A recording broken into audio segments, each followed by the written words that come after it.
こんルアー岩波ルア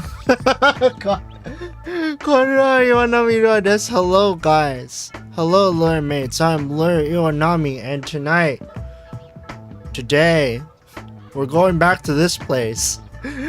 A place that I have abandoned for over a month. I should probably add. Because it's been a while since I've touched the good old power wash simulator. And wow, I can't believe I actually got like halfway done with this particular place. But anyways, how are you guys doing tonight? Work has just been on overload and stuff, yeah, this is the first week of me being home alone. The guy who hired you is really patient, indeed. Indeed. Oh god, that's not like ear-piercingly loud, is it? Well, anyways, this is good enough, right? This isn't like destroying your ears, right? Sounds good from my phone. Okie dokie. I will keep it this way until someone barges in and is like, hey, turn that thing down. It's killing my speakers. Yeah, I was just like, okay, and then I'll turn it down. But yes, I'm glad that things are still a-okay. I'm not crying. So yeah, work. It's really strange that it's like work days have been getting pretty hectic. Fortunately, I managed to like get a good amount of my work done today, like all of this stuff that I had to do. But like this time of year, like at my 9 to 5 is hella hectic. It's really hectic. Like a bunch of orders just like coming in and just like decimating all of us.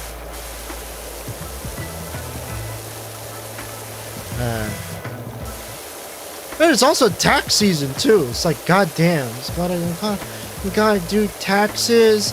But you actually want to know something? I don't hate tax season for the reason that like, oh, you gotta like figure out how to like do all your taxes like manually and stuff. Work started to pick up for me too these days. Ganbare.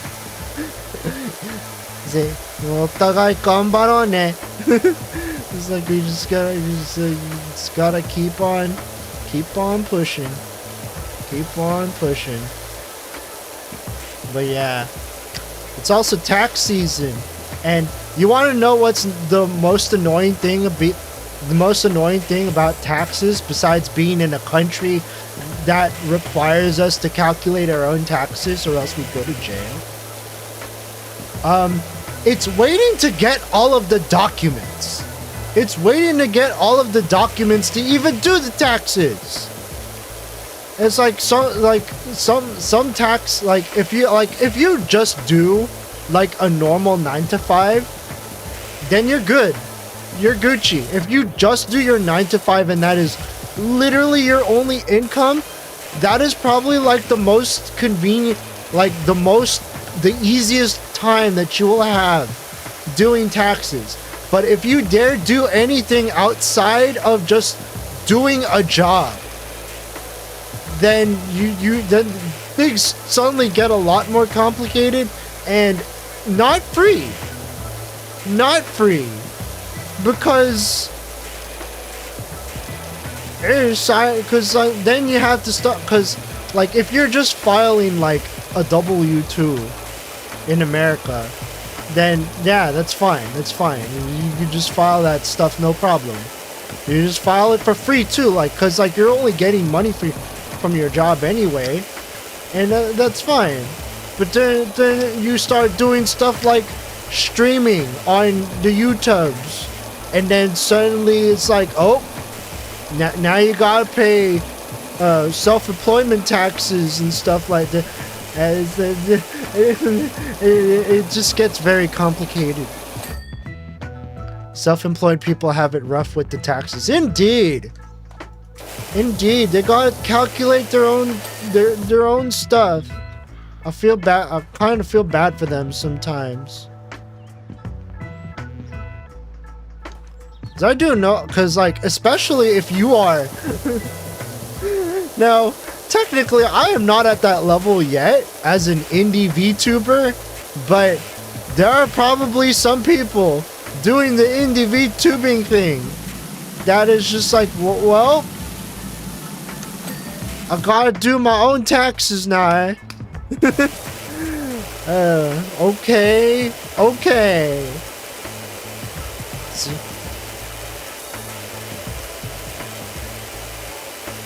It's like, yeah. Or like, even if you have like a side hustle, dude, if you have like a side hustle that doesn't even give you like a 10.9, that's not even guaranteed to give you like a 10.99, that's even worse. Like, you gotta like, you have to like, to go through all of that trouble just to like calculate how much you owe the government. Anyways, I'm not trying to stay too long on the topic of taxes, because everyone knows that taxes are a pain, and yeah, I just don't want to deal with it. Or at least I'll deal with it when the time comes for it. But now is not the time to deal with it, because well, now is not the time for me to deal with it, because I don't even have the documentation. What's documentation?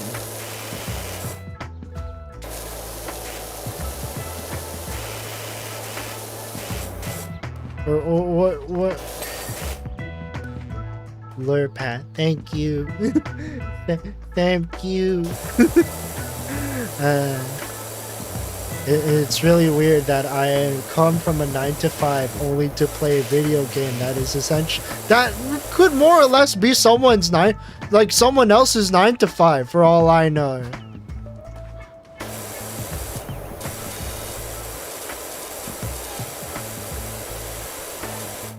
Did I clean this side? Oh, I didn't.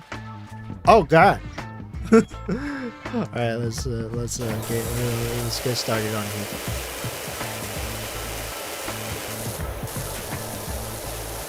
Yeah, self-employed, but yeah. So aside from taxes, I've been thinking of some video ideas. Yes, I do know that I have been like preaching off my high horse about, oh, I'm gonna start doing video content. Oh, I just need to get into the workflow, because like, because I gotta record the videos, and then I gotta edit the videos, and then I gotta post the. How does Mariume do it?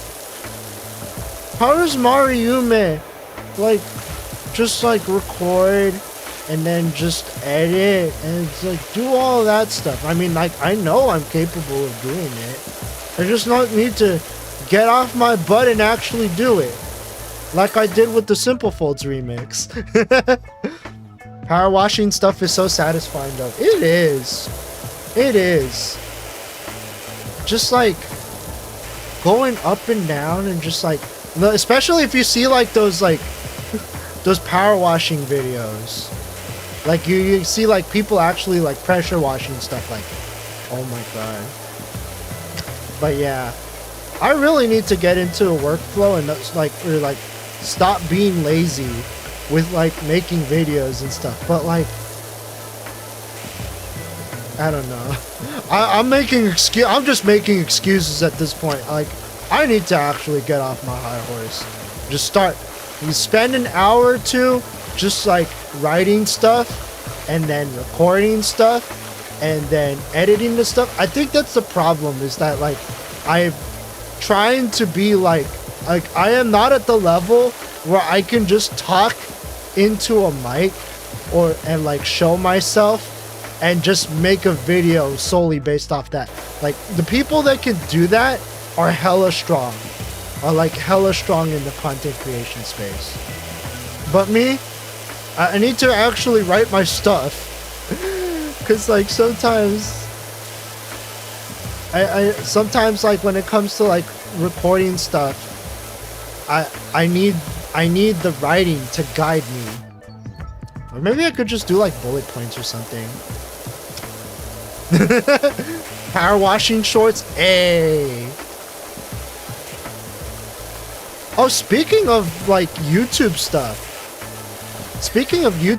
Recently I've been getting lots of like video recommendations for, get this, I've been getting video recommendations of Japanese people making Italian food. Like, it's just like there's actually like a niche market for Japanese people making Italian food, or maybe, or not even like Japanese people specifically. Like, there's an Italian guy I should probably mention that there's a Japanese speaking Italian guy. It literally just like makes cooking, like Italian cooking videos, but they're tailored towards a Japanese audience. And dude, hearing an Italian speak Japanese is like some of the most bespoke things that I've ever witnessed in my lifetime. Second to finding a Filipino Swiss person, that is not only an artist, but also a VTuber as well. I am also getting art commissioned by said Filipino Swiss person. But anyways, yeah, there's an Italian dude who lives in Japan and makes Italian cooking videos that are like Japanese and stuff. It's like, oh my god. It's like, ai o komete pasta o tsukurimashou. Oh my god. I'll probably drop a link when when I'm not busy like cleaning out this like chimney, like cleaning out this whole house and stuff. But like, yeah, Japanese people making Italian food is something that I would never expect to just be invading my homepage for like the longest time. It's really nice actually, because like for me it's kind of like killing two birds with one stone. Like, I'm getting Japanese practice and I'm also learning how to cook Italian food. That'd be nice. I'd like to watch that. Yeah. I'll either drop it in media things, or I'll drop it in chat, and I'll also drop it in media things too, because like, oh my god, there's actually like 2 channels I think that have specialize in like making Italian food for like making Italian food, but towards like tailored towards a Japanese audience. I like to imagine it's just Dogen cooking pasta. Oh no. No, there's no like snarky like language development. It literally is just like an Italian guy just speaking Japanese or just like making Italian food, but he just speaks Japanese.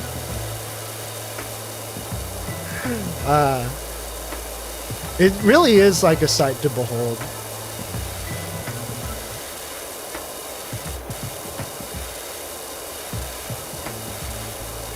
What else has been invading my homepage lately? Oh, I finally found out like who, like, you know how like there are certain VTubers that have like really cute like chat boxes and stuff, and like really fancy chat boxes.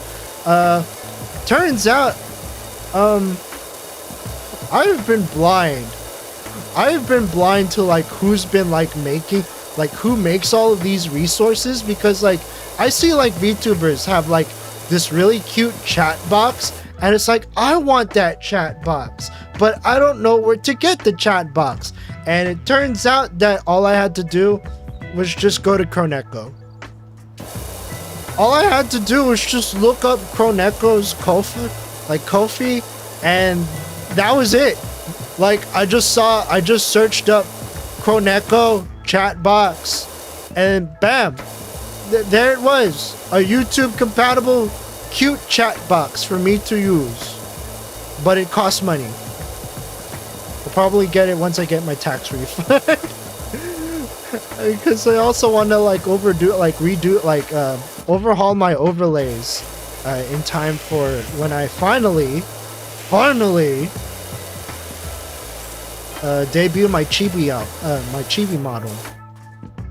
Simple solution, at least. Yeah, apparently, like, if you just want a chat box, just like go to like any sort of like VTuber graphic designer and then just look up if they have like a coffee or like a storefront, and then just buy from that storefront.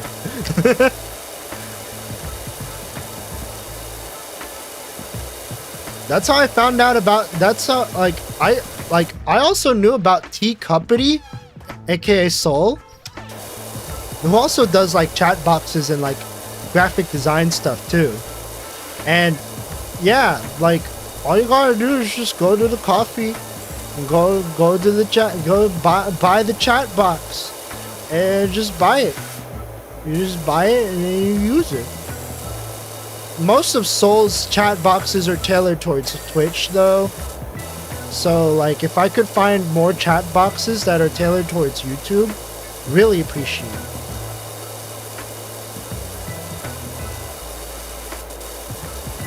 But yeah, that does it for my for my I want the cute chat boxes too story. Because like I just want my stream to like look all nice and cute and fancy, and it's like look at the chat box right now. It's meh at best. Like, it gets the job done, and most VTubers will usually like settle for meh.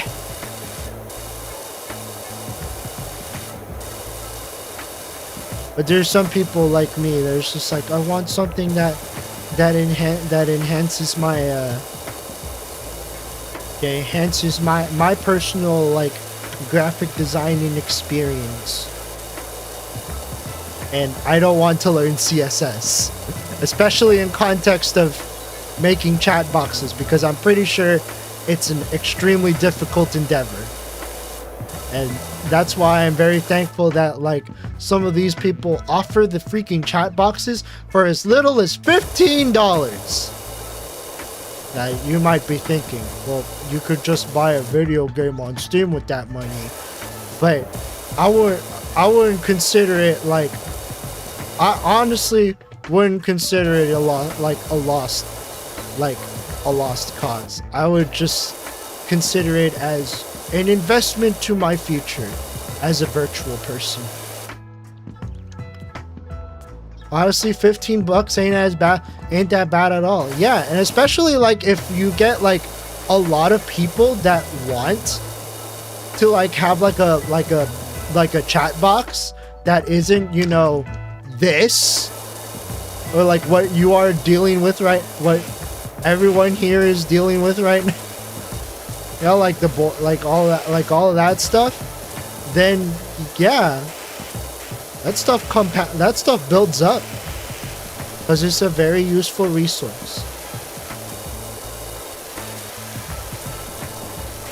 I really appreciate the likes of Kroneko and Soul like hustling to like make the VTubing, like helping out the VTuber community, make their stuff look pretty or cute or both.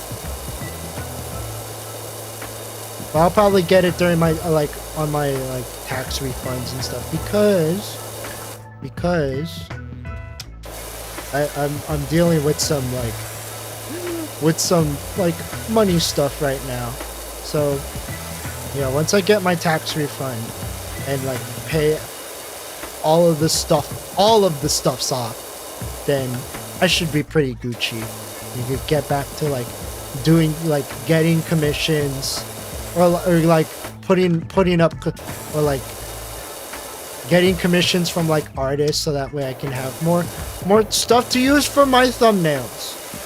Cause like I can only use my model for so much. Hello Bushido, how are you doing tonight? I see you in chat. You are watching me power wash a giant house very slowly. I am also making it a thing to not push the tab button because no. But actually it's part of it is because I like the challenge, and part of it is because, you know, real life does not have a magic show dirt button. I bet you'll get something great on your latest commission. Yeah, I hope so. I trust Musagi to do good work.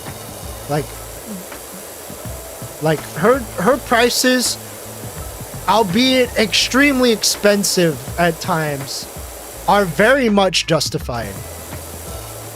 And chances are they might even rise even more when people find out that she is a quote-unquote official artist for VShoujo.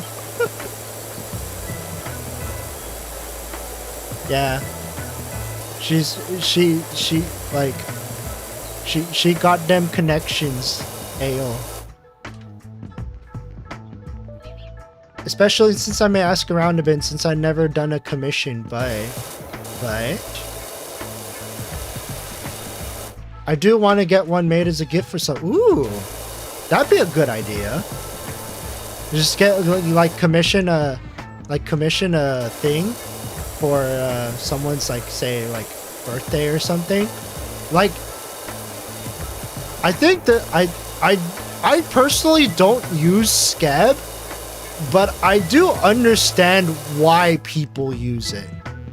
And it's probably the easiest way that you could probably get a commission without having to worry about communication or language barrier.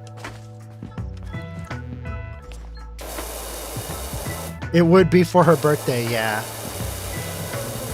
It's either a birthday or an anniversary. But either way, I mean, as long as you can afford it. Because the thing about commissions is that commissions, if you're especially not using Scab, commissions can the way that you conduct a commission varies from artist to artist, of course. You'll have people that have at the very least, one of the first things that I will suggest, read their terms of service and see if they have if they're comfortable with, say for instance, drawing the things that you want drawn. Because I definitely have seen witnessed a few commissionees, a few artists who will not draw say for instance mecha or boys and stuff like that. Scab for the most part, what I've seen, is seemingly cheaper as well compared to others, probably because yen is much cheaper than $1. Yeah, especially with that going on right now,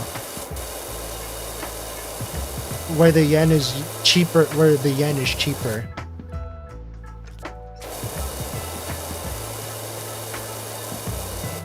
But if you're not using, if you decide not to use Scab, then yeah, at the very least, look at an artist's say terms of service and see if they're comfortable with drawing the things that you want drawn. And then once you figure that out, then also once you see their terms of service, then basically just reach out to them, asking what you want, and as well as having a handful of references ready, whether it's the character that you want them to draw, or even poses Like giving the, like, if you want like a specific like style or like a specific like pose that you want to use, then you can look up the pose and then just incorporate it into your like references for the sort of thing that you're looking for. I guess I've done a skeb indirectly, so yeah. I personally don't use skeb because I like communicating with people. Because skeb, I feel it's like you got, like, if you want to like do something for skeb, either you just put out a blanket thing, like you just put like your character design, and then you just tell them do whatever you want with it, or you just hope for the best, essentially. Because when it comes to skeb, like, say for instance, like you especially use skeb to, say, commission like Japanese artists with the chances that they only know Japanese, so that's why they use skeb to make it easier for that stuff.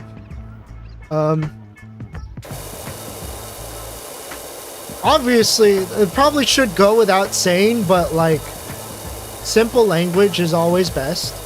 And also, since we know that skeb uses DeepL for like translating from English to Japanese, see how your translation of your prompt will turn into Japanese before sending the prompt. I don't know if you're there earlier, but I would really just give me creative freedom, even if it feels very unprofessional to me, at least. Yeah.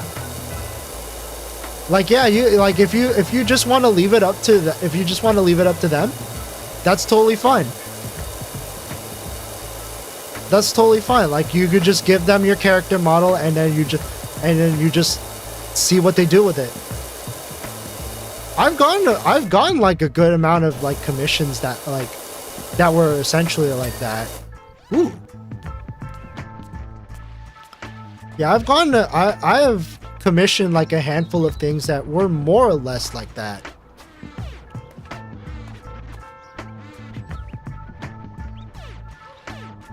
Hold on, I'm trying to find. There it is.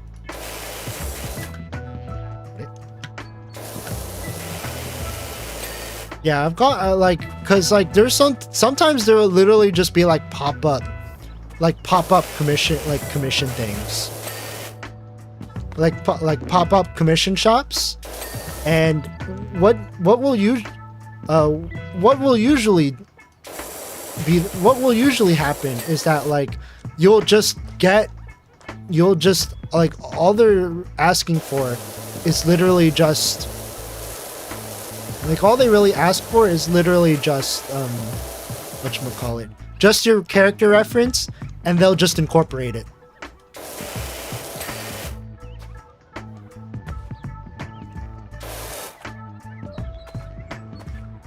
But yeah.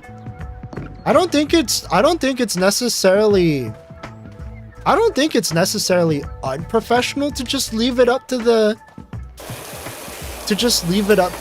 say like the artist to like draw the thing, because like, say for instance, like if your whole purpose was literally just I want this artist to draw me, for instance, then it's totally okay to just like, if you're just satisfied with just having that piece of art, regardless of like, say, like what sort of pose or what sort of expression they'll give it, then I don't think it's necessarily unprofessional to like not give your commissionee like any prompts or anything, or like any specific prompts or specific expressions and stuff like that. Yeah, I don't think there's anything wrong with that. It's a beat. Ooh, Ooh. I kind of wish I had the extra funds to have done one of Mew's limited slot. Yeah. Especially when what Mew is going through, like, recently. I do know that they can get pretty expensive usually. But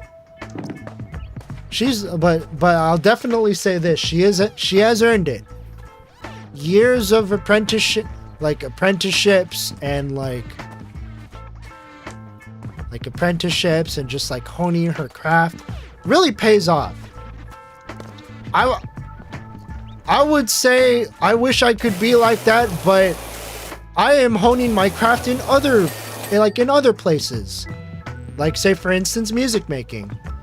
Cause like, yeah, I could just keep on saying, oh, I wish I could be as good of an artist as you. But it turns out I'm already kind of like that. It's just in a different medium. Music. Ayo! Ayo! Oh, we did it! Oh my god.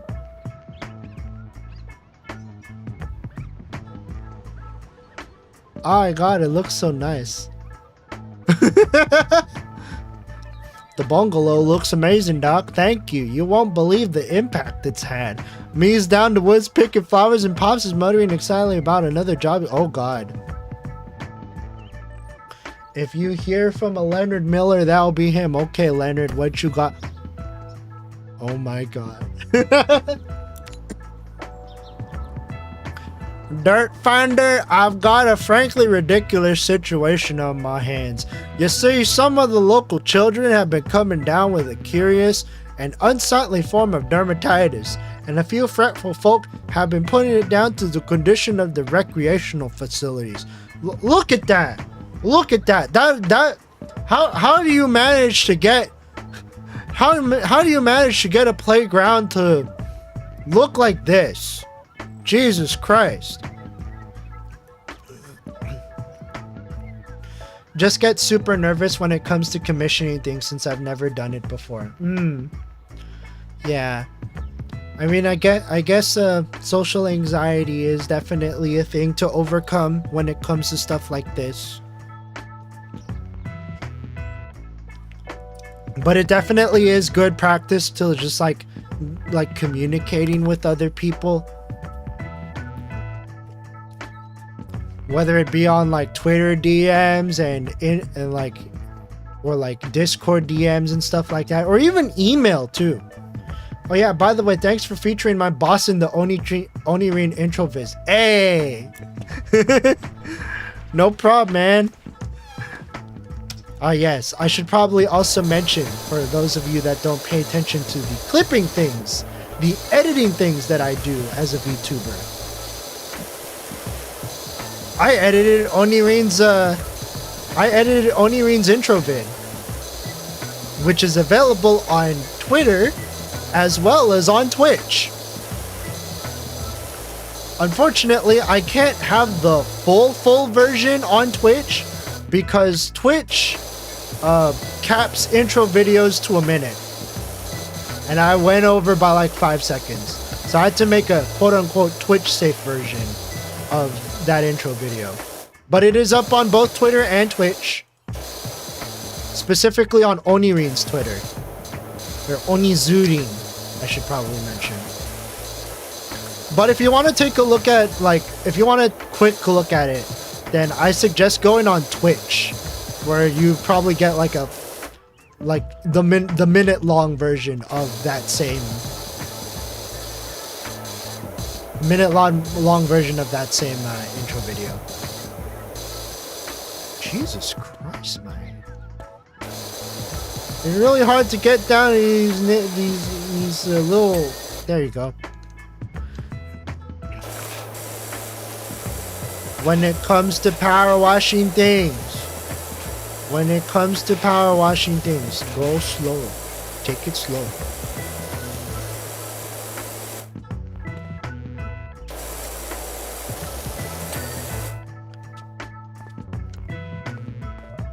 It's weird because I've spoken with Mew in voice call. It's not like I know absolutely nothing about her. We have at least met each other. So I'm not sure if social anxiety is a problem or just that I feel I'll say something or do something that will ruin that acquaintance. Yeah, I understand the feel. I understand the feeling of that. I definitely do because like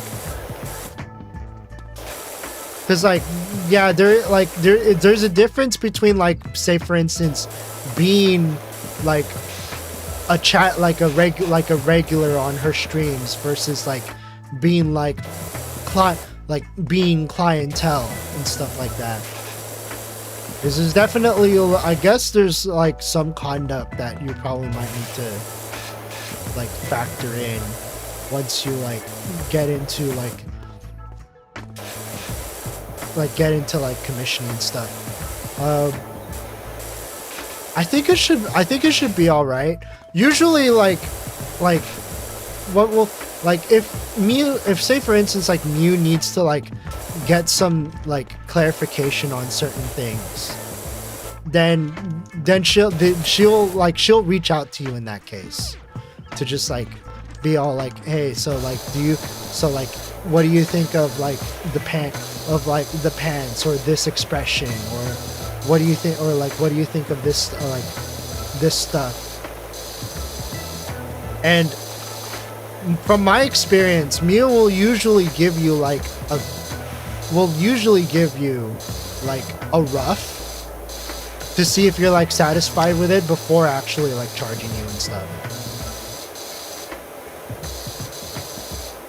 And I think other V artists or like artists in general will probably also be a similar way. Like they'll actually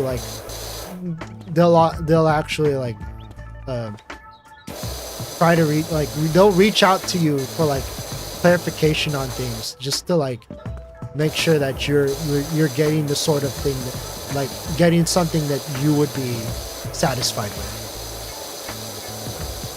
Yeah, sketch prior to payment agreement thing. Yeah.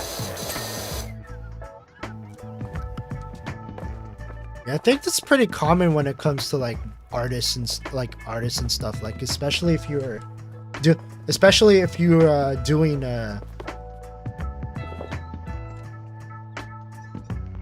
that they'll just give you like a rough, unless it's like one of those like pop-up shops, and then it's just like, oh, just give your payment and then give the VTuber your and then give your reference, and then they'll just draw it and give it to you, and then just give you the team. That's just good practices, yeah. Make sure that you have your customers' best interests.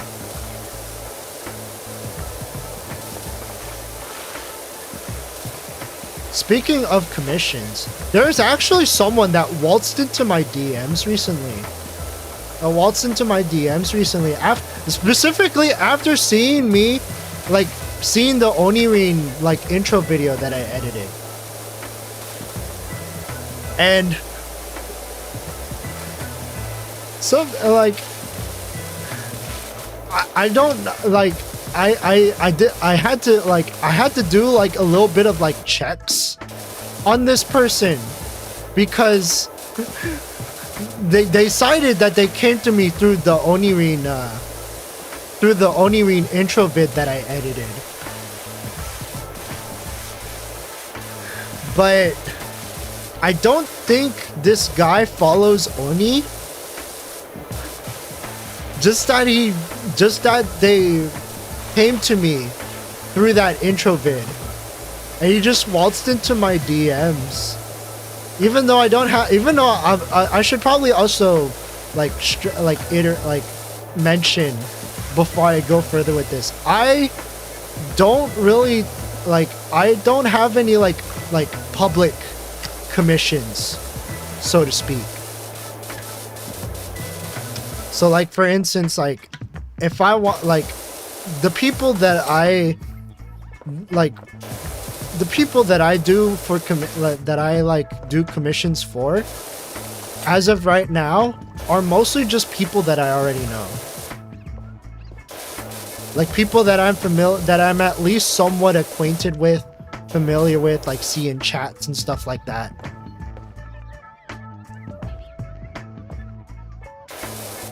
Think I can trust Mew to draw Kiseki in true to her character kind of idea. I think they know each other well enough by now.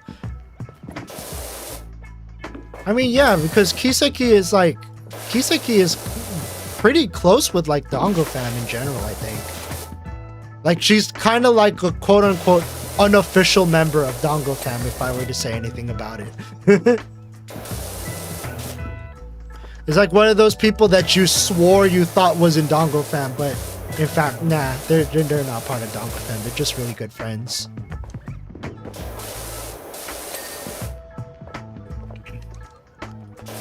But yeah, if you can afford to take that leap of faith and you just want to leave it to Mew, then I'm sure Mew would do. I'm sure Mew would do a good job.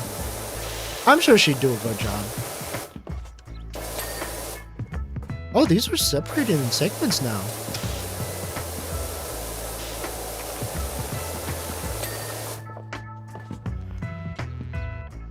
Dango fam plus friends equals group. Yes. Come check out Soy Milk TM, basically an honorary member of Dango fam.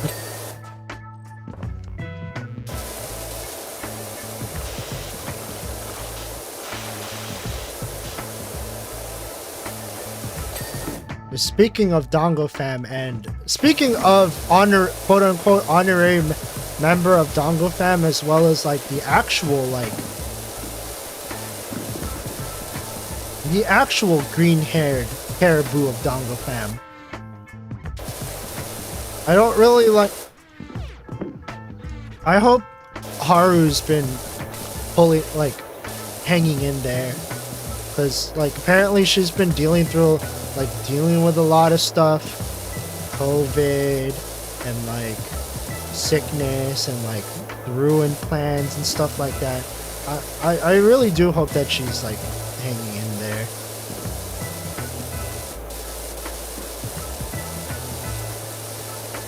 Cause I read her tweets earlier about her situation. It's like, man, I hope she can like hang in there and just like be able to like, you know,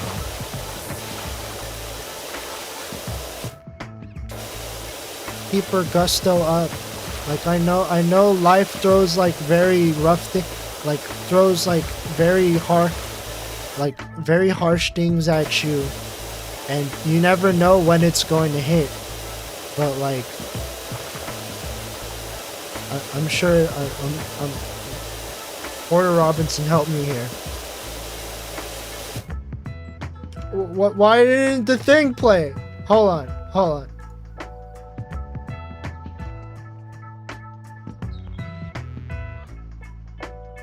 Got it?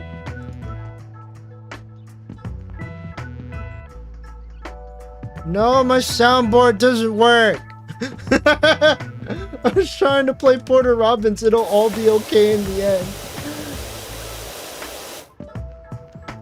No, what do you mean?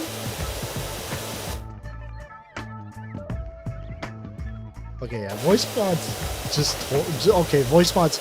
But yeah, it'll all be okay in the end. Like I know it's like a really huge. I know this feels like an extremely huge bump. Especially dealing with like a month's worth of like unfortunate events and stuff like that. But if you can weather it out, I'm sure it'll all be okay. Like yeah, look at me. I had to like, as someone that lives in virtual California, I had to weather like 2 weeks worth of like rainstorms and stuff. But it'll be okay. It'll all be okay. It's not the end. It's not the end. She made it into Bishoujo. That's gotta be that's gotta at least be worth something. You're gonna have to do all your sound bites a cappella. Oh my god, stop it. It's like, oh my god. So just basically be like, stop it. Get some help. McDonald's wants you to give yourself a chance.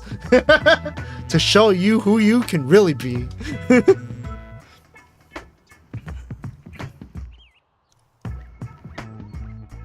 I honestly feel for her. First she was sick, then people were bothering her mods because she was hanging in Dongo streams, even though you could clearly tell she was still sick.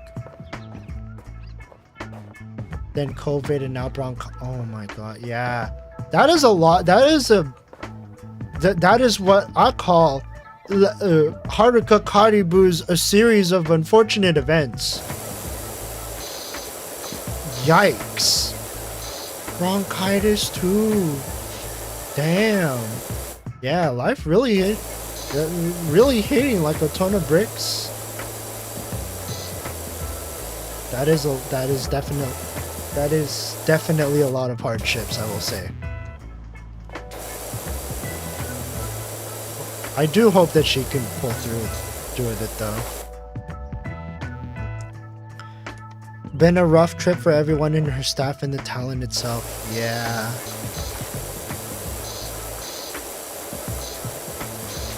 Yeah. I do hope that she I know I keep saying this, but I really do hope that she can pull through. Especially when you're dealing with all of that stuff like at the same time. It's like, damn. It's like literally no breaks. Like no breaks on this crazy train.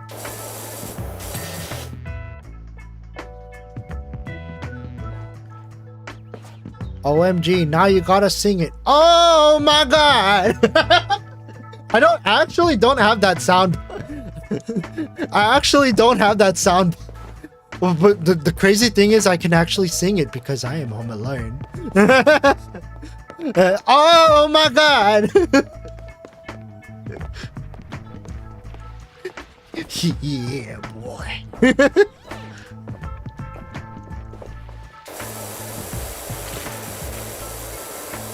Even better than the original. Oh my god. Oh my god.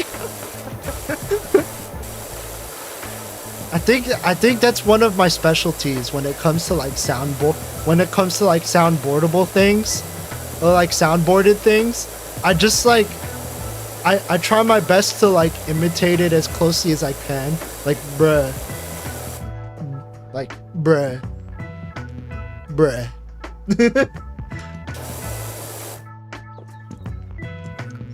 No one will ever know where that bruh soundbite actually came from. Like it's just there. Like it was just willed into existence and now people use it for like a lot of things.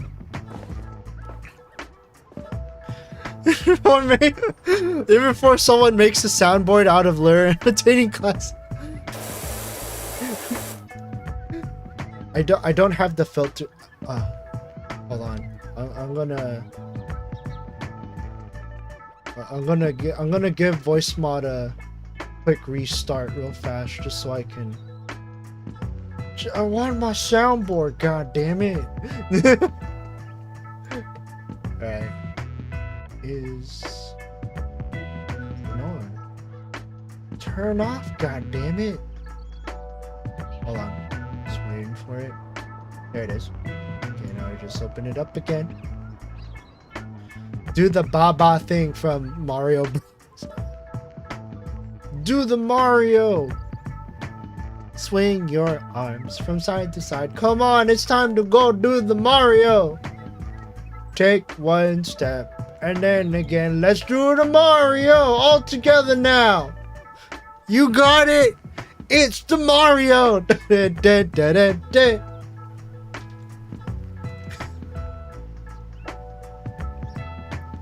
I realized that I am gravely dating myself by singing that. That I am very gravely dating myself by saying that. Okay, does it work? It works! Also, okay, it works. It will all be okay in the end. That's what I wanted to play earlier. It's like, Haruka, Haru. It will all be okay in the end. You got this. You got this. If you say you don't got it, no, you got this. You may not know me, but you got this.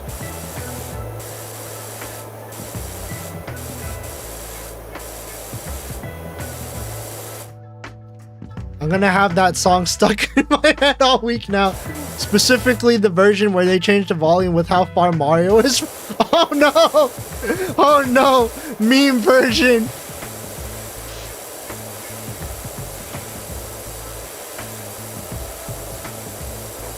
Take one step and then again. Let's do the Mario all together now. You got it.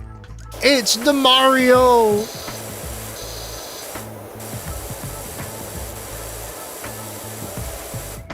Strangely enough, it was not because of the actual Mario cartoon that I got to know the Do the Mario theme. It was actually like a web animation.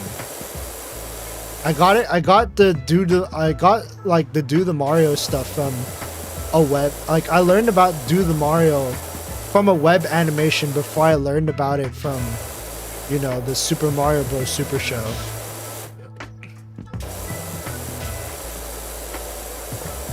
It's still a funny song though.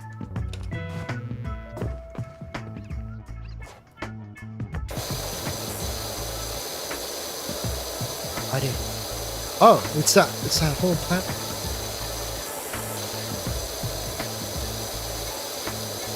See, the wonders of playing this game without pushing the tab button means that you just hyper focus on a thing and you don't leave the thing until you're finished with the thing.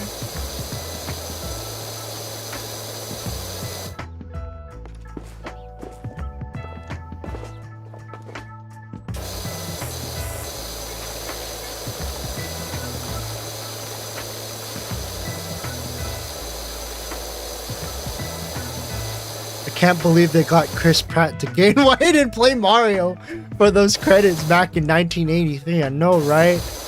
God damn, Chris Pratt.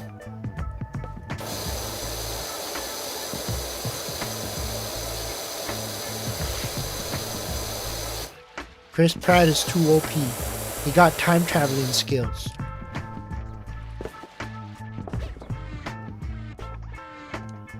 Got massive time traveling skills. Oh, speaking of time travel, how many of you guys have seen Amelia Watson's new original song, Chiku Taku? Chiku Taku.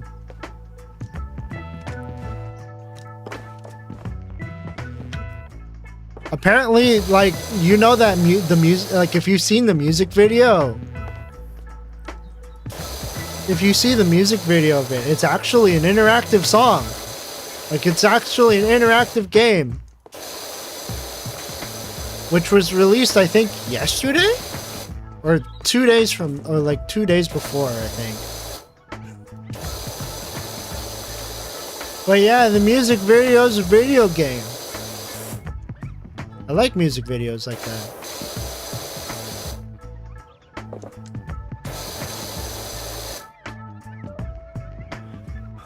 Apparently, Charles Martinet is supposed to make a special appearance, I think. I can't recall, having focused on the Mario movie stuff. I think he does have, an appearance. But obviously not as Mario himself because, you know, Chris Pratt. But I do recall Charles Martinet having a mention in context of the Super Mario movie.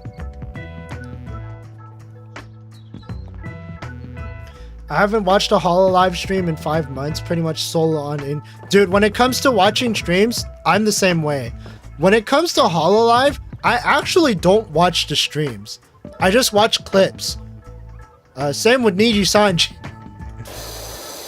More so Hololive though, because I'm much more... The thing about Hololive is that... Look. I didn't grow up watching Twitch streams. Okay, my adult life, I did not grow up watching like Twitch streamers. I grew up playing stuff like Love Live and Bang Dream. So you could see how I managed to cling on to Hololive more so than Niji Sanji, because they got the stuff. They got the stuff. They got the idol stuff, and they got I like Hololive. I'm sorry. I'm pretty sure Niji Sanji is doing good in their own regards, but I'm a Hololive guy. I'm sorry. Bang Dream? Yes, I used to play Bang Dream. I used to play Bang Dream. I even paid attention to the story for like a good while, and then gave up on paying attention to the story after finding out that like you literally have to read absolutely everything to understand the whole cinematic Bang Dream universe. It's crazy go nuts. I just played it because it was a good rhythm game, and also idols. Well, technically not idols, like they're like bands and stuff. And now they got DJ. It's like first they got idols with Love Live, then they got freaking bands with Bang Dream. Now they got DJs. They got them disc jockeys.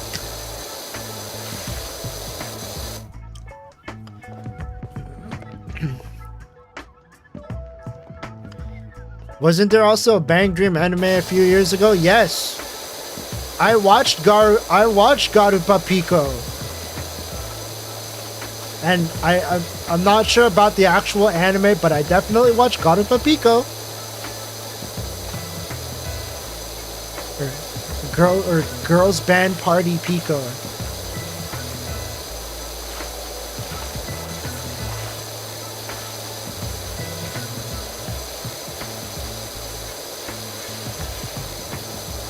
Girls Band Party. I'm also retired, dude. When it comes to like mobile games, I've been retired. So essentially, I swore off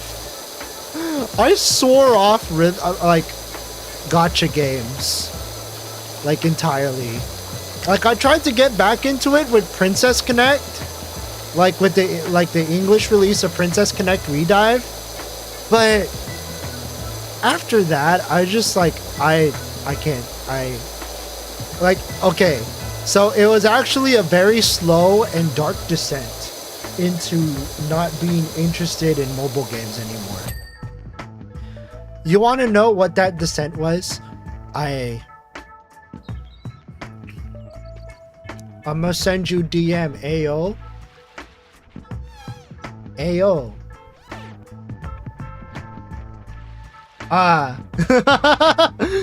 Well, y'all, it's been real. I am officially finished tearing. Oh my god. Holy shit. Oh my god. Dude. Even I never went this I think the last time I ever went ham like this was when Love Live School Idol Festival, back when it was just called School Idol Festival, came out in English, and I was essentially tearing to be top 200. I was essentially only cause the player base for EN wasn't really that big back then, but the competition was still pretty fierce. And I basically fought tooth and nail, even as I was attending an anime convention at the time, to just get top 200 on Love Live School Idol Festival. I think that was like the first the first year of me playing Love Live was the only time that I actually went like super ham on it. But it was also because like I had the time. I had the I had the opportunities to play it because when I was playing it, I was a commuting college student. I was a commuting college student that actually could just sit on a bus and just like play the game and also read the stories. And I should probably also stress that I was a free-to-player when it came to Love Live School Idol Festival. I did not spend a single cent on Love Live. I did not spend a single love gem. Or I did not spend a single cent on buying love gems for LLSIF. I sent the DM. Did that while oh my god. You are a freak. You are a soldier, man. You are a soldier. I salute you for those efforts. Oh my god. Jesus Christ. That's 24th. That's 24th. He's. I'm still in awe. I'm sorry. That's a lot. That's a lot of points. That's very, very high in the ranks. And I'm really glad that you actually went off on a really strong note. For me, I essentially swore off gacha games very slowly but inevitably. Because it started, because back then, I used to be very avid in getting the login bonuses for Love Live, specifically. And I think everything started falling apart when I missed my first login bonus for Love Live. I think it was after like 3 years of not missing a single login bonus that I just essentially was just like, that I forget to like log in for one day and then I just see it right there, like a blank spot where a stamp would be if I did log in, but I didn't.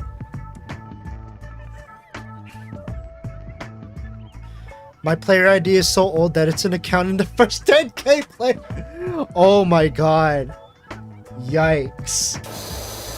Legendary, man. Yeah, I missed the login bonus and it was just downhill from there. Like, I started tiering less, or like I was like satisfied with like lower tiers, I guess. And then very slowly, like when I graduated college, I think that was like the start, like the beginning of the end for me. When I graduated from college, that was more or less the beginning of the end. Because then I'd have to make that, because then when I graduated from college, I was no longer a commuting college student. Suddenly I was more at home, or like I was in situations where I couldn't even use my phone that much. So I started like tapering off with mobile games. Like, I think it's because I am no longer in a situation where like playing mobile games would like actually be like a nice time killer. Because when I'm at home, I actually cherish my time a lot more. Like as I get older, and I don't think if I had idle time, IDLE time. I mean, yeah, technically IDOL time if I were still playing Love Live. But like if I were still like commuting, I think I would still have I think I would have been able to use that as an excuse to like play more, like at least play mobile games on like a casual, like at least a casual level. But nah, not even that. I just kind of like, I guess I just like cherish my time a lot more these days. Who is your favorite band? Hello Happy World. It's okay. It's really weird because yeah, Pastel Palettes is technically the idol group of Bang Dream, but I don't know, something about Hello Happy World just like puts a smile on my face, and I think that's the mission accomplished for them right there, because their whole modus operandi is to just make a bunch of people smile. And also because Ito Miku is part of it. His voice, Tsurumaki Kokoro. Where is everything else? Understandable. Yes.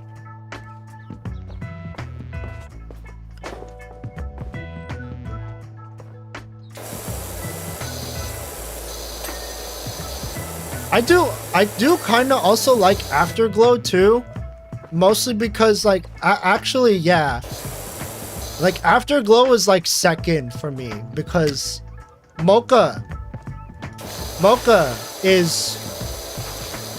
great. That's all I'll say. That's all I'll say. I was strangely into Mocha when I played Bang Dream and saw like the interactions and stuff. Mocha is just hella derp. I love it. Like back in my personal life, I actually got commissions of Mocha, like at anime conventions and stuff. It was great for its time. It was great for a time. Isn't it fitting that we went from bread guitarist to bread VTuber? Hey! Are we talking about Yuna?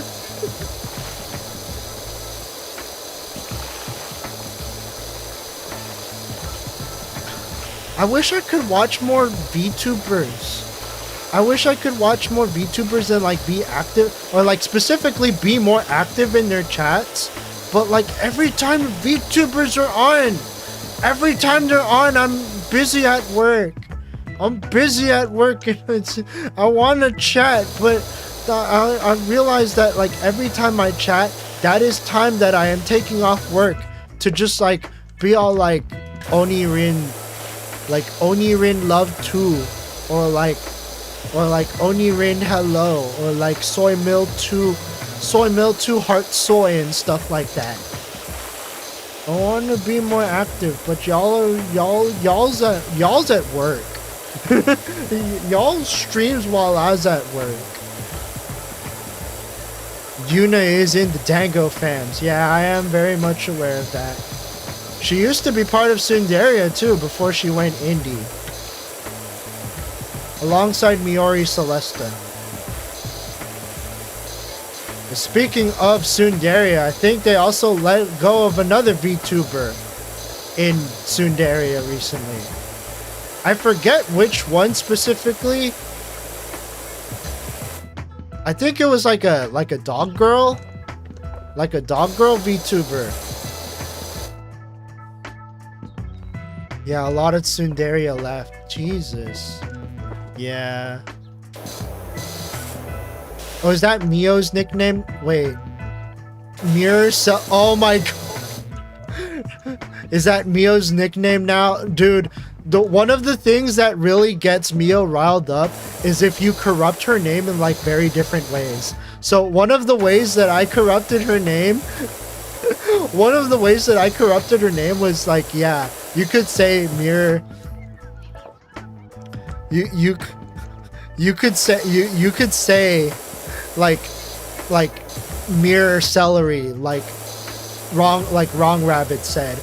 But one of the ways that I corrupted her name was calling her Midori Celeste.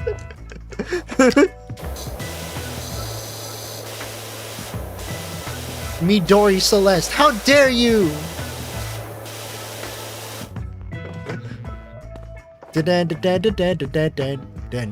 Midori Celeste. So while that Hako Bell knows who Mio is. Yeah. That was surprising me. That was surprising too. To me too, because like, especially like well enough to like do an off collab too.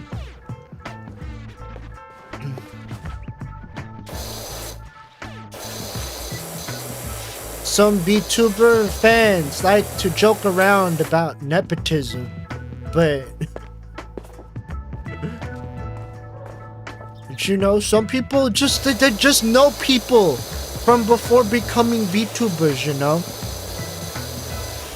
Like there's definitely like a VTuber, like there's a very small indie VTuber that I know of. Her name is their name is Sasori. Sasori.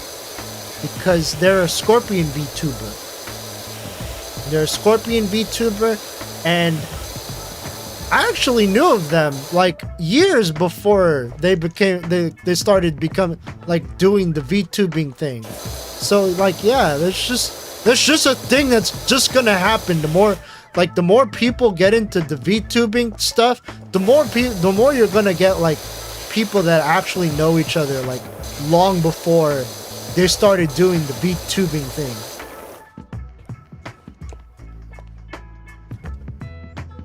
She so despises being called Midori very specifically. Because it's so close.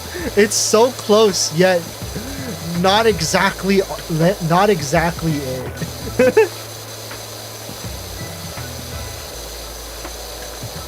That's what makes it fun.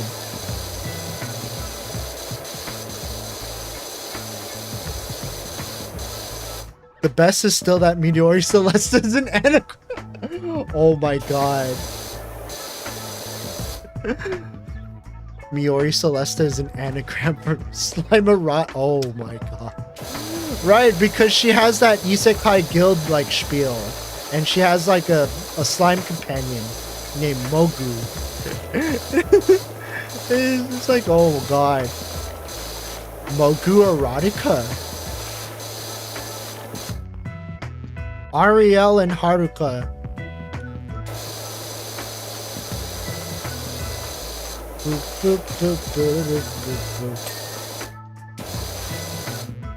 You want to know what I want to find more of? Music making VTubers. Especially since, you get this, I don't think Ushio Ebi makes music anymore.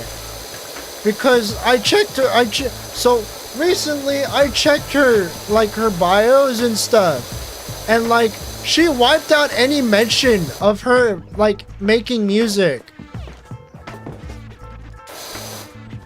And it's like, oh, look, I understand that, like, she doesn't really, like, release music, like, as often, but, like,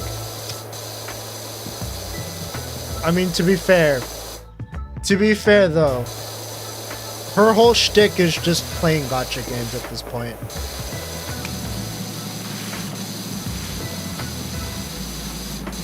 Like, her entire shtick is just gacha games and just, like, playing, like, she plays gacha games for the lore. She's one of those, she's one of those gacha gamers. Like, they actually pay attention to the story, actually react to the story, and then just spend hundreds and hundreds on gacha. But, like, yeah, I want more music VTubers, god damn it! I want to get into more music making VTubers. Patterns was almost one until he decided to not do the VTubing spiel. Hello there, John. How's it going tonight? Hope you are enjoying tonight. I am mostly just cleaning up this giant play place that managed to like get itself like extremely crusty. Like extremely crusty. Look at this. How do you even cover all, like every single nook and cranny in just like dust and dirt? Excuse me. Very carefully. Yeah, yeah, sure. Hi Bushido, Onirinla. Man, if only we could use Twitch emotes on YouTube. or even like if YouTube emotes were global. Oh god. Oh god. Lots of like global emotes on YouTube would be sick, but also I would imagine that Japanese VTuber agencies would absolutely hate it. Unless there was a toggle. Like they would probably hate it so much that they would probably lobby YouTube. They would probably go as far as to lobby YouTube to enable a toggle that would disallow external emotes.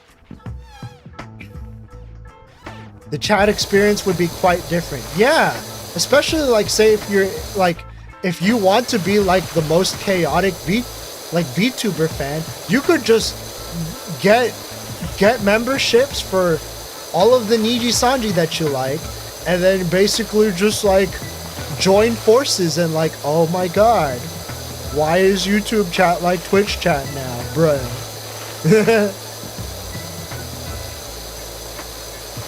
Or being able to use Pikami's emotes in like Tomoshka's chat.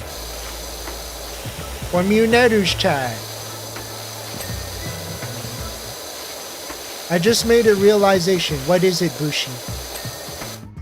What is the realization? I needed to fix something. Oh no! Go get that fixed. Go get that fixed.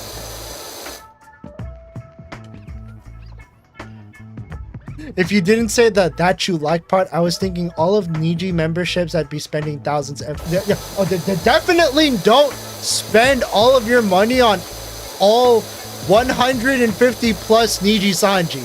No, don't do that to yourself. That is literally siphoning money. That is literally siphoning money.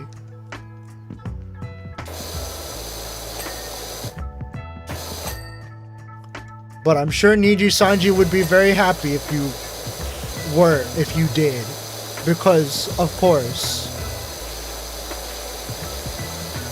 That is a really bad idea. Yeah, that's 150 plus people that you are going to get memberships of. Dango siphons my money, but it's worth. But Dango's only like 9 people. And at the very least, at least Dango is affordable. Dango fam is only like a good handful of people, and they're all really chill. It's a nice little cozy cinematic universe. Don't ever touch Niji Sanji. Because you're just going to say your wallet is going to hate you. If you do touch Niji Sanji, just find the ones that you like and only get theirs.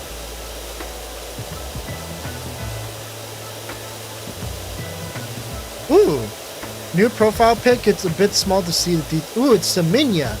If you don't mind, like posting the full size version on media things for everyone to enjoy. I'm pretty sure the chat would appreciate it.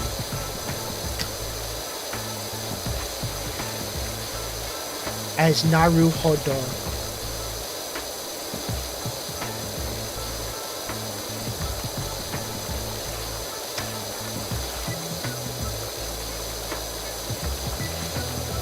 I just made this realization that like, oh my god, what happens if YouTube emotes were to become global? What would happen if you started using Hololive emotes in a Niji Sanji stream and vice versa? You can see how Japanese companies would hate this.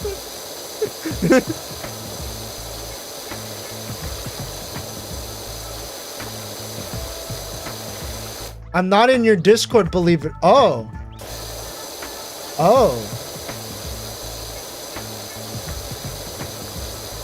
That would be really chaotic, yeah.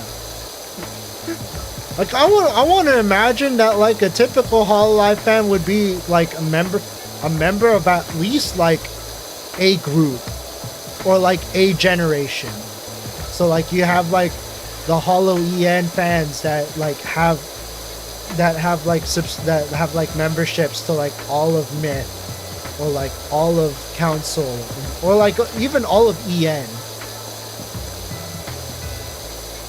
Don't wait, join today. Yeah, occasionally Stream Elements will post the link to my Discord. Alternatively, you can also go to my subscription. You can also go to the description of this stream and be all like, oh hey, I have a Discord server.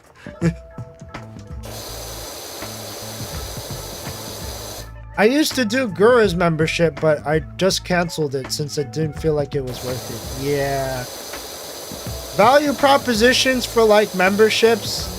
Yeah, it really is on the eye of like you know, the people that pay for it. Usually for me, like, because emotes are not global on YouTube, it becomes a much harder value proposition to like get someone's membership unless they do things like membership streams. And if I remember correctly, subscriber exclusive streams were absolutely frowned upon when they were introduced on Twitch. But somehow when it comes to YouTube, like member only streams, that stuff's Gucci. It's like, I don't get it. Though I'm going to assume that it's because like it was like a huge shock to like Twitch's like system at the time where it's like everything was available for free, but then now they're giving streamers the option to like paywall streams and stuff, and they're just not like they're probably not like used to the concept and stuff, unless like, yeah, value proposition also is on the streamers end as well. You got to make sure that you're giving your viewers giving your viewers value besides using fun emotes that you can only use on the channel.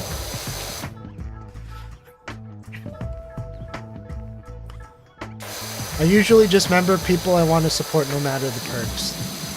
It's a good way to approach it. It's a good way to approach it. You know, technically I could upgrade my pressure washer, but I'm too lazy to do that, so I'm just going to like slowly draw in the cleaning for that.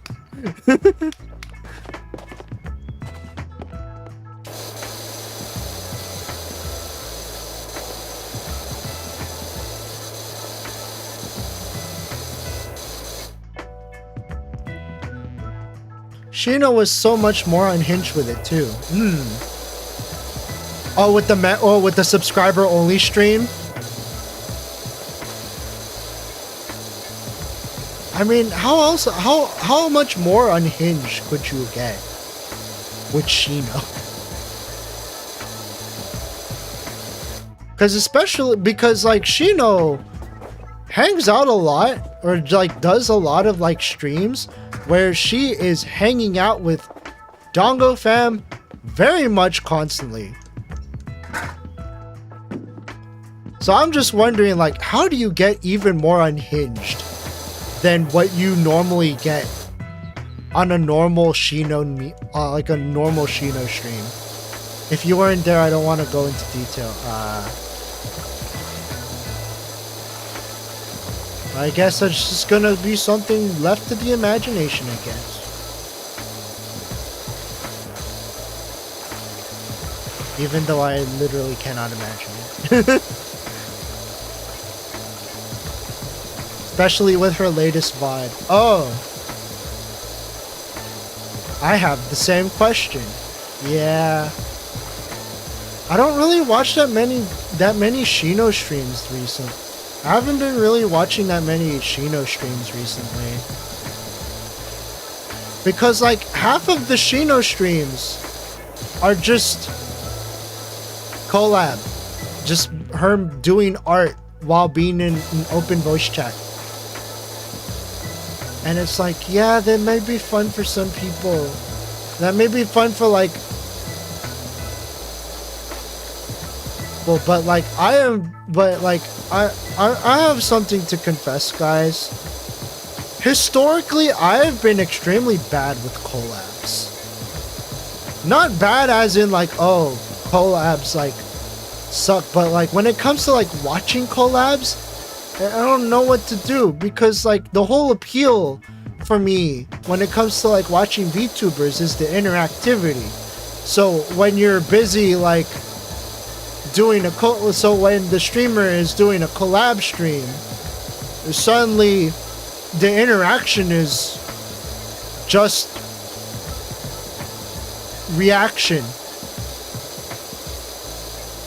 You just like react to the stuff that's going on, and like I'm really bad at that.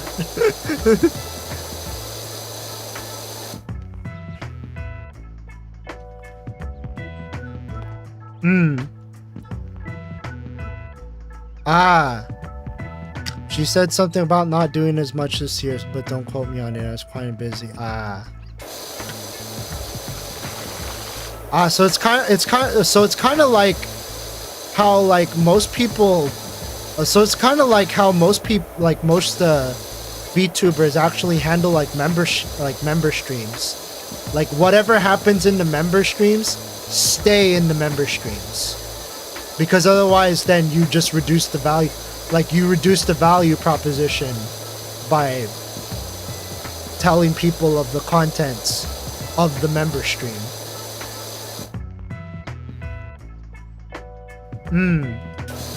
I just know it's an important one, so would recommend any follows give it a view. All right.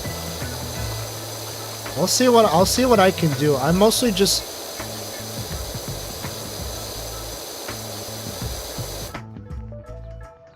I try to come in collab streams as more of a mindset of like how I watch some videos, like Game Grumps for example. Yeah, true. Like gaming content, like, cause like, it's like when it comes to like gaming content, like it's just like, especially if it's like in the form of a video, like, oh.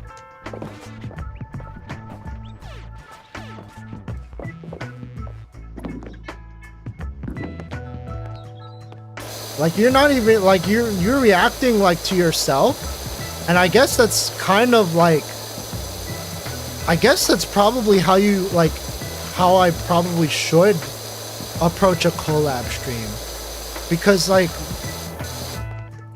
that's why I've been like really weak about collab streams, because like I didn't know how to handle them. Like because you know VTuber. Like, I usually watch them because of the high interactivity. Suddenly that interactivity is gone. And now I have to, like, shift how I enjoy this particular content. For instance. But yeah, it's probably just going to be something that I have to get used to.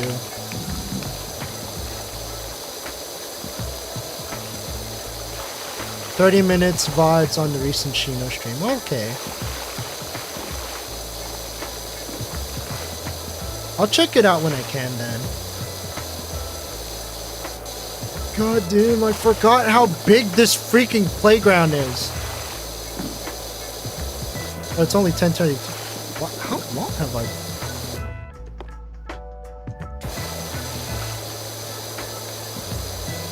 And this is gonna be another stream where I'm only gonna go up to 50% and then just end it there.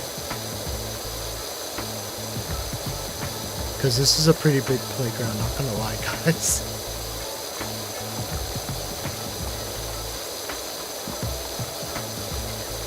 Oh god, imagine if you were cleaning this in real life. You would lose your balance and fall. And probably seriously hurt yourself. If not, die. God. Well, then again, I'm willing to bet that real life power washing usually doesn't mean going into every single nook and cranny just to clean stuff. Or maybe they are, I don't know.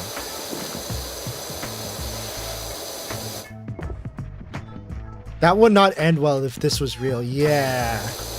I mean, I do like the satisfaction of like cleaning this stuff, but like, holy Jesus, like, I would imagine that you wouldn't just have like a single extendable ladder just to like clean a playground roof.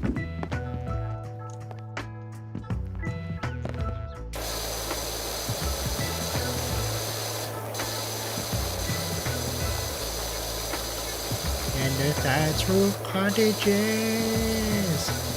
Thatch roof cottages. And then trapdoor comes in the night. Speaking of that random thing that I just spewed out of my mouth, who here has watched the Homestar? Who here has watched the Homestar Runner? Or who here used to be a fan of the Homestar Runner? Because apparently Trogdor is 20 years old.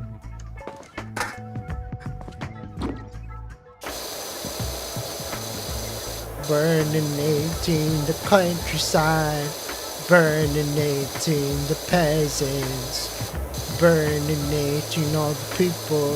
And the tower roof has been cleaned. In the thatch roof cottages. No, don't say that. Trogdor isn't that old. Genjitsu miro. Working. Trogdor was my childhood, man. Trogador.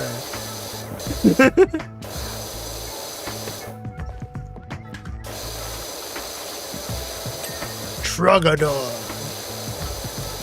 We want people to feel old today. I mean, we could do that to Oni Rin really easily. Just call her Auntie. It's like, how about Auntie Oni? No, that makes me feel old. Auntie.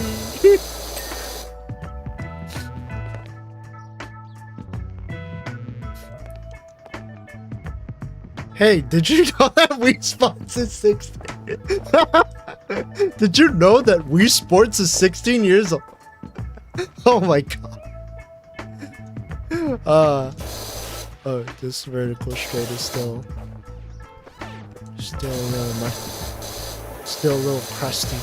Oh, okay, that's.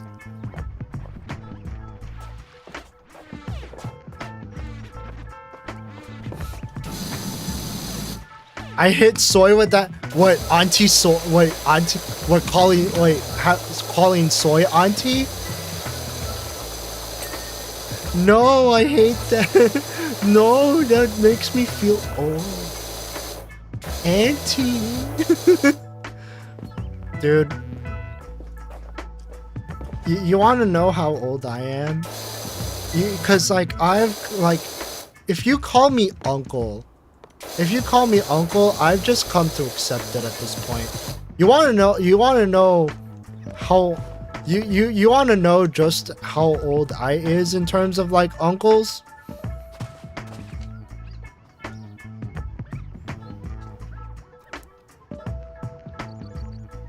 I'm about to be an uncle of almost 10 years.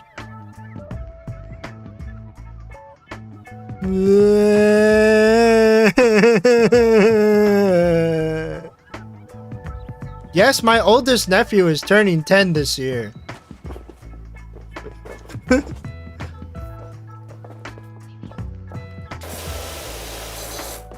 Auntie. So yeah, I've just come to accept that I'm old. But you know what? Being old doesn't have to be bad. Being old doesn't have to be bad. It just means that you have the experience. You have the wisdom.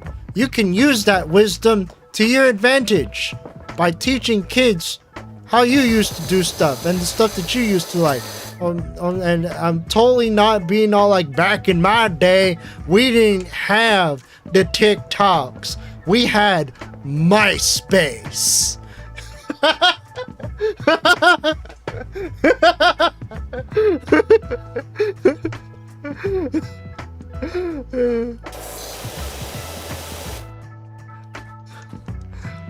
bet you I hit you guys really hard with that one. Essentially the clip of me telling Soy that Wii Sports is 16 years old. I must see this. I must see this. I must also... Hold on. So I am not... Hold on. Alright. Will the browser output work? Is the other proposition. Hey, easy. You wanna feel old? Wii Sports is 16 years old.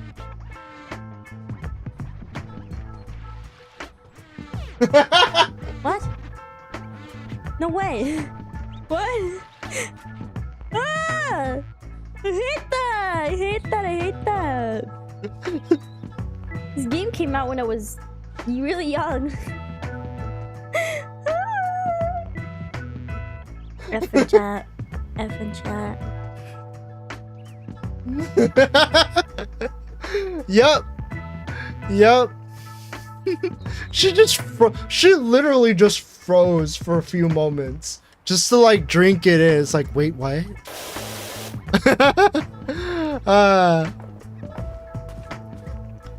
Good old making people feel old. Yeah, good old pastime of making people feel old. You want to know what's gonna be the most interesting thing to witness as an old person or as like an uncle? Did you know how kids have to deal with modern atrocity, have to deal with modern things, with modern problems like Cocomelon and TikTok? You want to know what's going to be really interesting? Because I had my first niece. She was like, I have been graced with my first niece. She was born last year. Literally 6 months ago. What's going to be... What this basically means is that my niece is officially Gen Beta. And my 3 nephews, or like... And my youngest nephew is technically Gen Beta. But my 2 oldest nephews would technically be the young part of Gen Alpha. There's a Gen Beta? Oh no! Gen Beta is basically like people, I guess, like born at around this time? Definitely born at around like the late 2010s at the latest, I would imagine.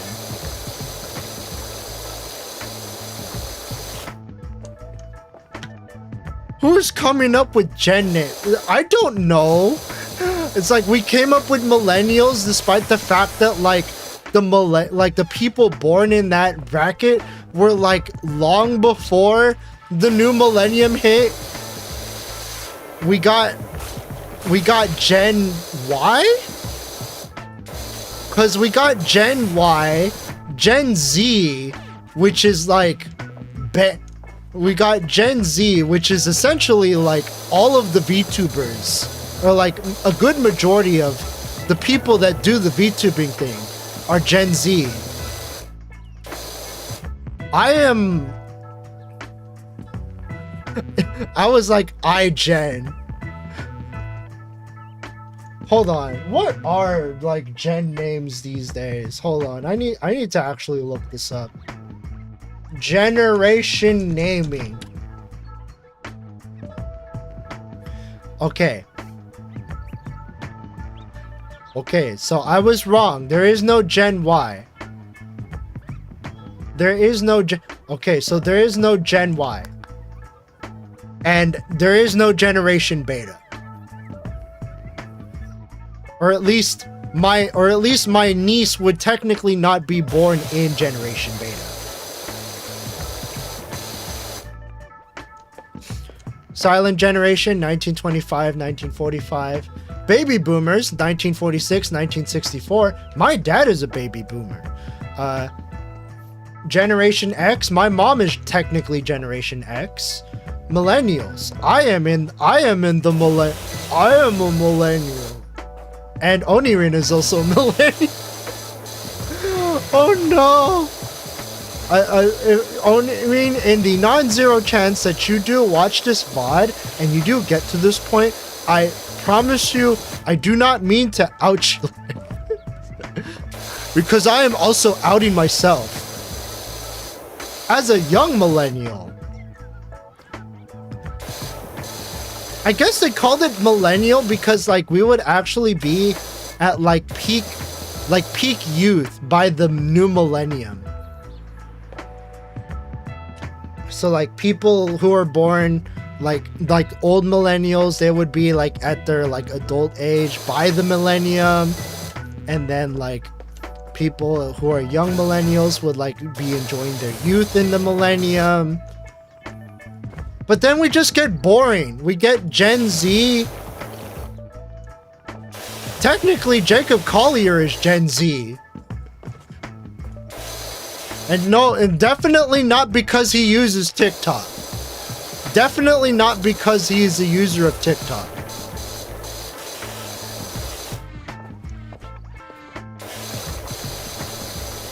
I guess I was at the start of Z TikTok. Bleh. Yeah. But yeah, this is why I like to say that like VTubing is like the past is like the VTubing is like a Zoomer's favorite pastime, because like VTubing, like the Zoomer generation, Gen Z, was like at its peak when VTubing started blowing up, and that's kind of like the people that like we're seeing right now. Like Hachama is a Zoomer. Most people that got into Hololive and Niji Sanji were Zoomers. And yeah, I don't use TikTok. I should probably mention that. I want to VTube someday, but I just procrastinate too much. It's pretty fun. It's pretty fun. I probably won't be graduating at all or anytime soon, because definitely not because of financial constraints, no. If I graduate, it's mostly because I would probably say the only things that will make me graduate is essentially health. Like if my health starts getting like extremely bad and I need to like really take care of it, I mean, heck, I probably wouldn't even graduate. I'd just take like a very long hiatus, because graduation just implies that you're never gonna touch the medium ever again.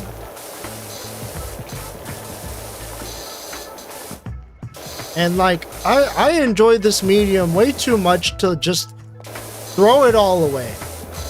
Like if you're in a company, I would understand that graduations would be a thing because like, you know, but if you're an indie, then you're just doing this as a hobby anyway. So unless you like grow very tired of the hobby and you just never want to do the VTubing thing ever again, then yeah, that's probably when it would make sense to like graduate and stuff as an indie. But technically, you don't even have to. You just take a long hiatus and then just come back.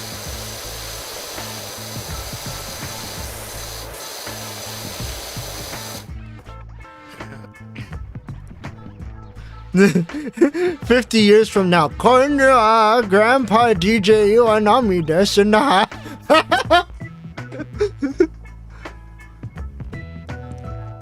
I hate that the word graduation has taken way too ugly of a connotation. You can thank Japanese idol culture about that.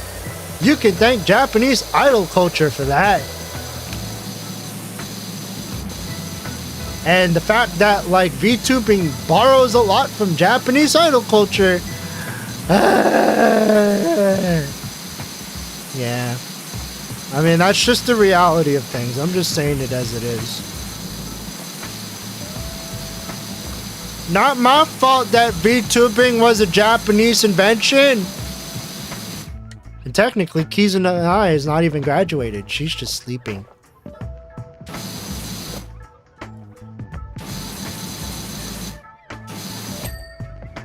Alright, there you go. I still need to clean these monkey bar things. Oh my god. Oh! They separated the different floors so that way you don't go insane. They separated the different portions of the floor so you don't go insane like, oh my god, this is a giant ass floor. How do you expect me to clean all of this up?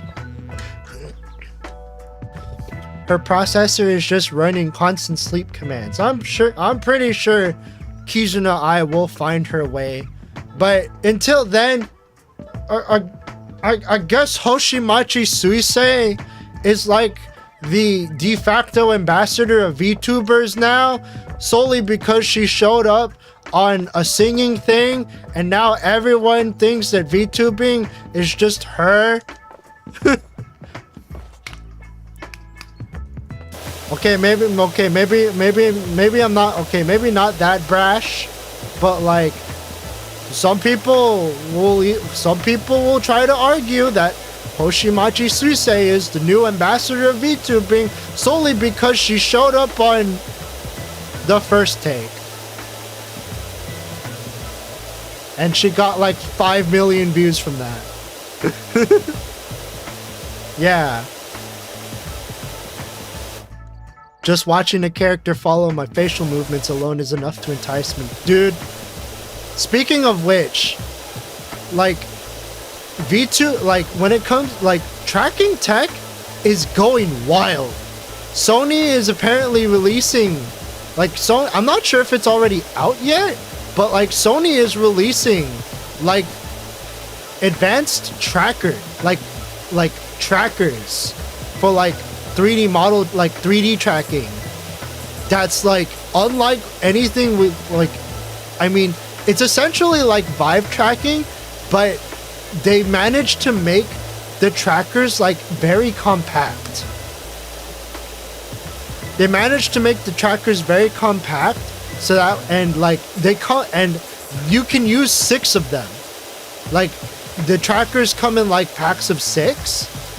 And you can like use all of that for like easy tracking.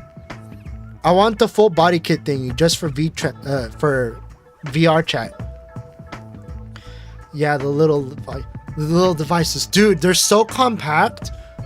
They're so compact, and it's like, oh my god.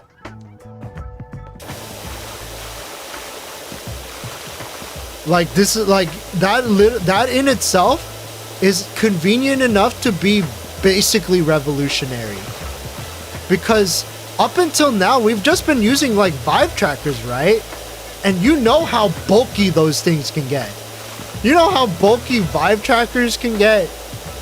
Like one of my VTuber friends, Piro, uses Vive trackers for like body tracking his VTuber model. And they are big. Not only that, but you need a dedicated USB dongle. You need a dedicated USB dongle just to, like, for each tracker. Meanwhile, all you need for the Sony ones is an app. Just a single app.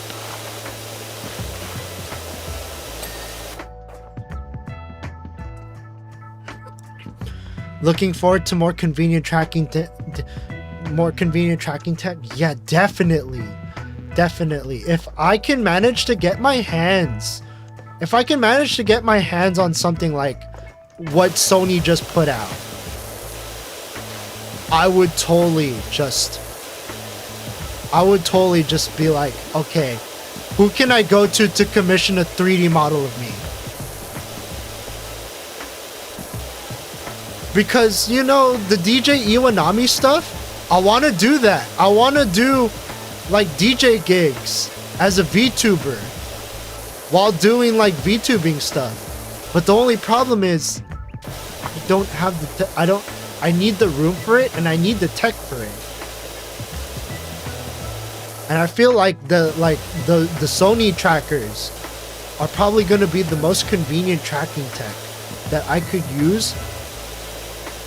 And I could basically just use it in my small room.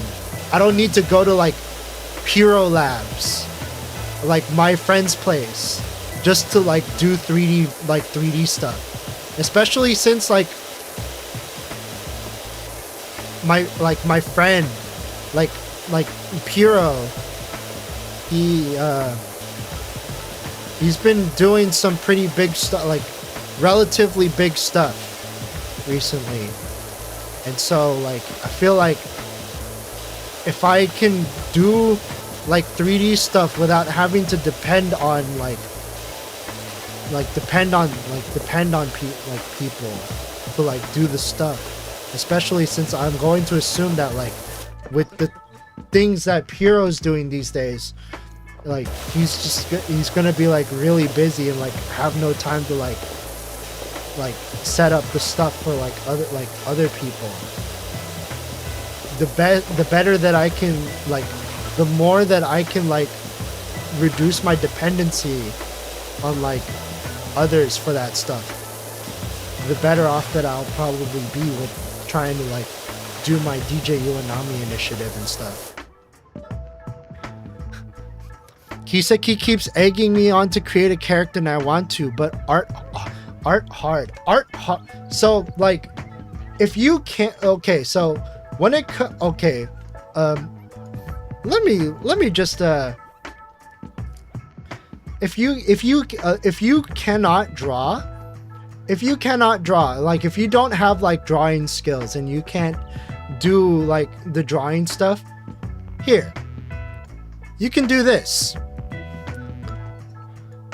So this is what I sent Owl Soda, my VTuber mama, when it came time to like make a character for myself.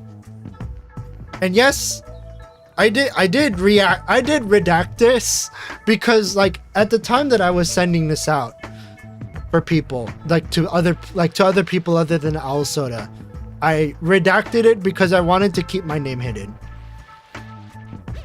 Basically what I did was I just took all of the references that I like, all of like the different thing, like aspects of like what I wanted my character to look like. So like light blue, light purple gradient hair, normal cow leg, mildly starry light blue eyes, clean cut hair with bangs over right eye. Like I basically just went super detailed on like the sort of things that I wanted. So like hairstyle reminiscent of this but not exactly this, and reiterating that my character is a boy. Imagine sending Owl references and design points and not just tell him to, dude, I'm not gonna make my VTuber self just be like me but as a VTuber. I mean, I could have, but I didn't because I wanted this to feel I wanted this to feel special, you know? I wanted this to feel like something that I could like feel it. Like, yeah, it may look like the thing is, when it came, like I have officially accepted myself as an angel VTuber, but fun fact, when I gave those references, I did not make any mention of angel stuff whatsoever. It was just bestowed upon me by Owl Soda. And I've just come to accept it. I wasn't gonna complain about it because I'm pretty sure like if I were to like ask him, was like, why did you give me angel wings? And the reasoning would probably be something along the lines of, oh well, because you're in the VTubing space and like we need to like have a way to like differentiate you and stuff, or like make you stand out. And it's nice. It's nice and fluffy. For real though, that was an efficient way to present it. Yeah. And that was just like the facial features and stuff too. Like I had a separate sheet just for clothes. I had a separate sheet, like a separate reference sheet just for clothes. If I may share that as well.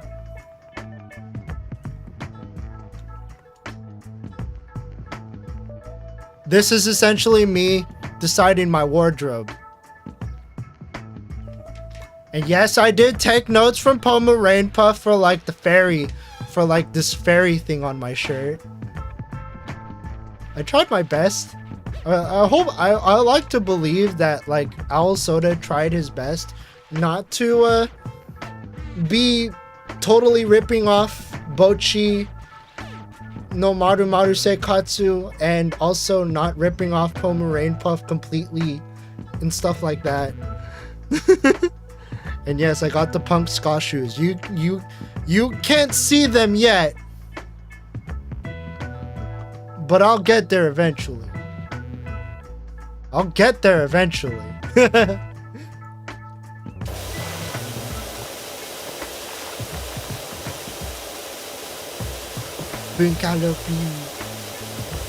Dude, when I remember playing, like when I used to play Power Wash Simulator, like as just like a game that I played before I was a VTuber, this whole thing used to not be segmented.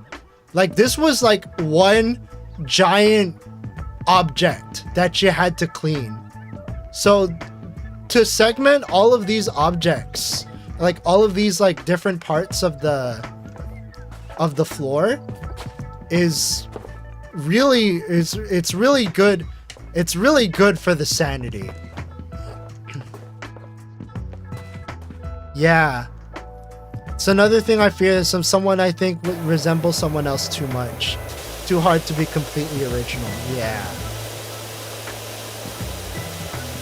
I mean, design is one part, but I think the other part is like developing like the personality and also developing the content. And of course, obviously, you don't have to start off with Live 2D. Like, all you need to do is just get a character and then basically commission someone to just like draw like still frames of like your character, like with their mouth closed and with their mouth open. Or in my case, eyes closed and eye open.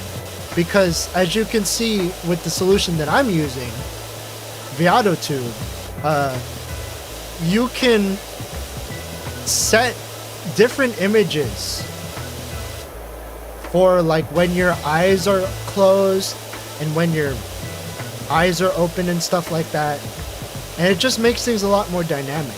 As you can see, like occasionally I like blink and stuff, right? That's cool.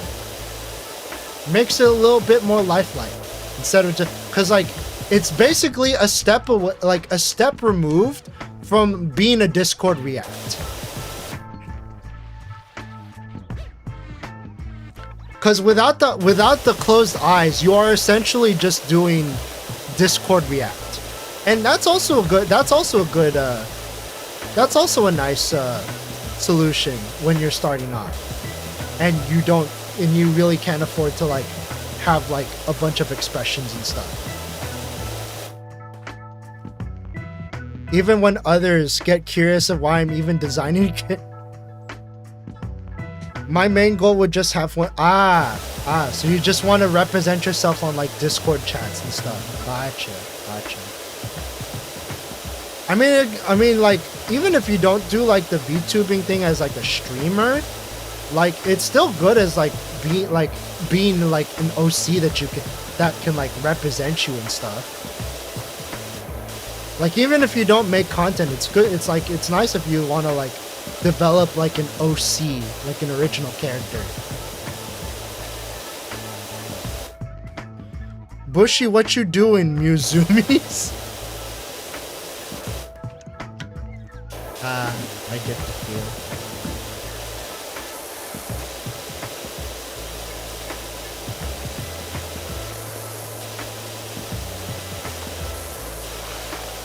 For a long while, like, so you okay, okay, I don't think I've shared this story yet because like speaking of like my path of becoming a VTuber. Speaking of my path of becoming a VTuber, it was a very long path. So from when the thought hit my mind that I wanted to become a VTuber to actually becoming a VTuber, the whole process was like 10 months. It took me 10 months to go from I want to become a VTuber to actually becoming a VTuber. You want to know, and most of that was actually because of my mama birth.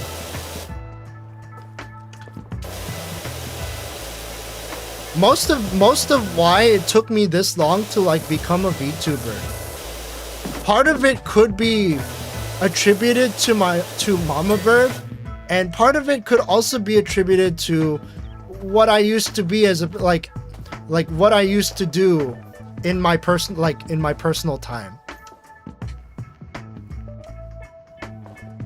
Other VTubers recommended start small with low-cost PNG model and work your way up. Exactly. Like one of the VTubers that I've been watching recently, Toma, actually started off as a PNG tuber. Then she decided to like make her own VTuber model.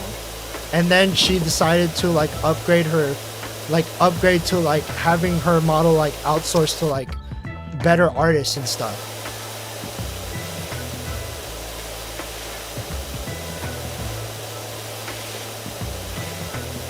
And look at where she is now. And then like if you look at where she is now, it's like desolate. It's like she definitely did upgrade, is what I'm trying to say. So yeah, I definitely feel you on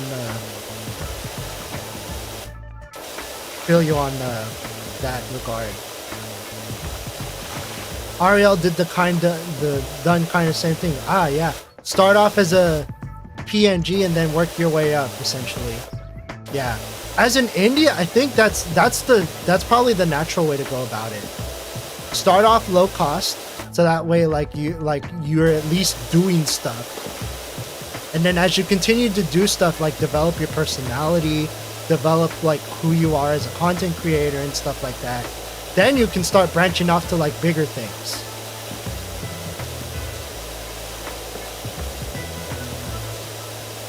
You start branching off to like bigger things, bigger projects and stuff like that.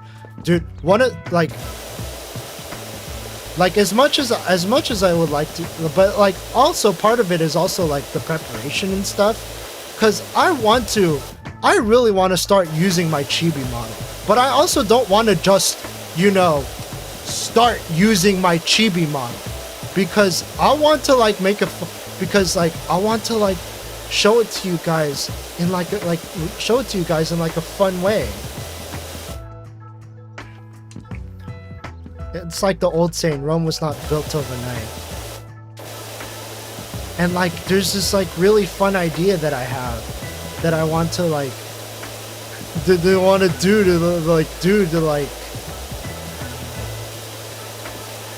show off the new model and stuff before I start using it.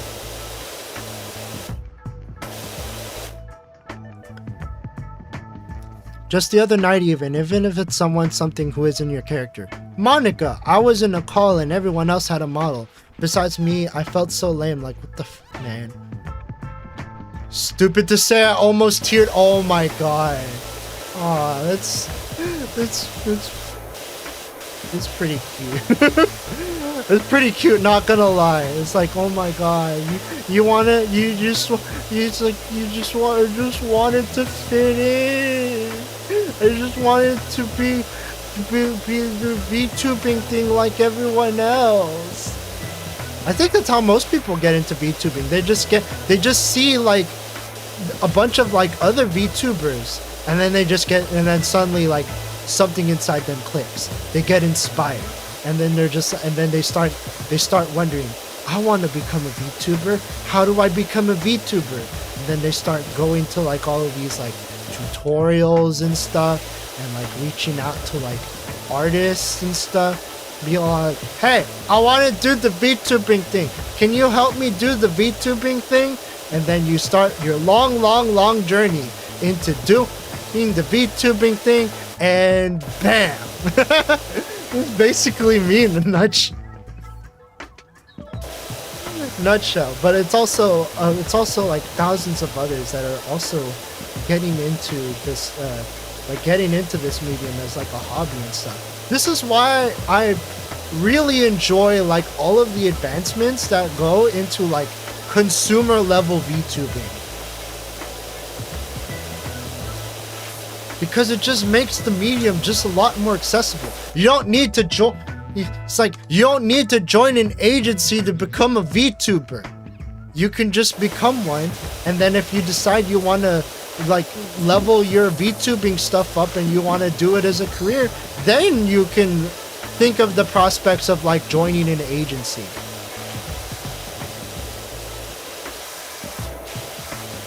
Personally, I will not say that I will definitely say with confidence that I probably do not want to be, that I probably won't be part of, say for instance, Hololive or Niji Sanji, especially Niji Sanji, because another thing to confess about me,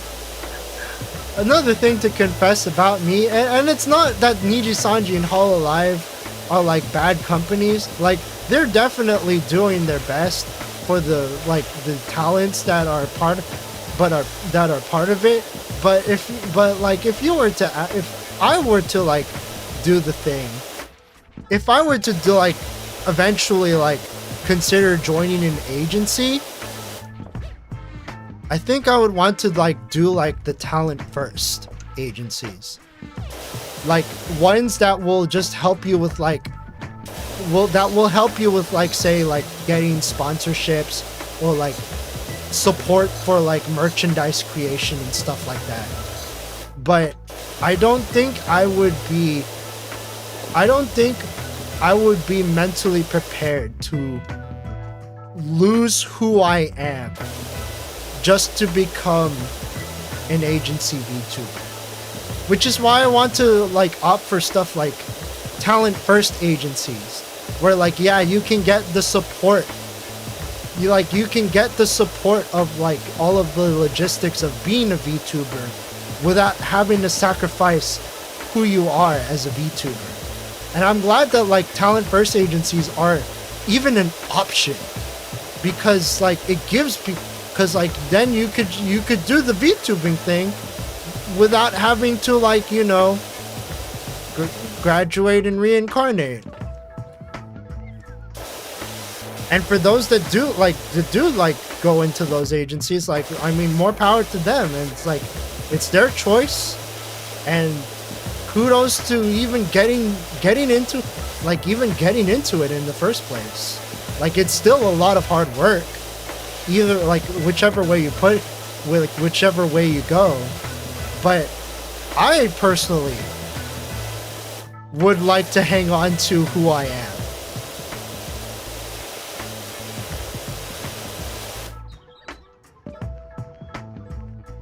Kawa Entertainment and V Shoujo, for example. Exactly. I would much prefer to be quote unquote adopted into a talent first agency than to graduate and reincarnate. Because the downside to graduating and reincarnating is that if you join an agency, if you join like those agencies, like one of those agencies, and then you graduate from that agency, suddenly like all of the efforts that because the other thing is that like when you join like those agencies, your efforts, or like the product of your efforts are, I feel, are no longer yours. They now belong to the agencies. I mean, yeah, the effort may be yours. Like you'll personally feel like the fruit of your efforts. And but the downside is you have to stay in that agency for those efforts to be worth it. Or like, if you have to stay in that agency to maintain the ownership of your efforts. Because once you graduate from that agency, suddenly the efforts are not yours. Or like suddenly the fruit of your efforts are no longer yours. That's just my view on it. Because like I witnessing, like, say for instance, like agency VTuber graduations just makes me think about like the stuff that they did as an agency VTuber. I mean, sure, that may have given them personal experience, but they can no longer say that. But because of the nature of the medium and the nature of how agencies work in this medium, they cannot openly attribute their efforts, or like they cannot openly attribute like what they did as an agency VTuber, or like as a former agency VTuber.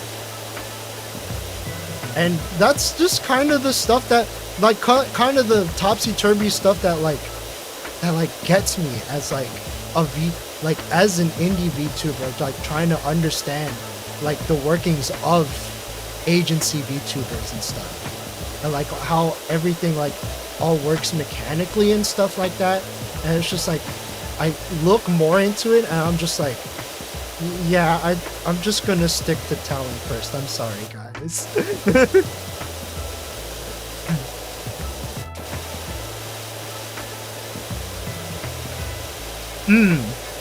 I really hope Haruka retains her character rights if something were to happen. Not wishing anything ill on it, but just fear I have with any agency. Understandable. Understandable. That's kind of the fears that I would also have. Especially like even with especially with like talent first agencies. Like when done right, they're a good like supporting stone for like those agency for like indie VTubers. Like yeah, their conduct is still indie, but like they just now have the support of, say, like they don't have to like go out and wait for like they don't have to like go out and like make their own like plan out their own merch, or even make or like they don't have to go out and plan their own merch. They don't have to like be the one negotiating like the commercial right, like negotiating and funding commercial rights to like even sell that merch. Because the thing is, when you sell merch, that is technically commercial use, because you are selling stuff. You are selling stuff. So like, and if you do like the commission path of like getting art to like make into merch, suddenly you will see your costs like double or triple.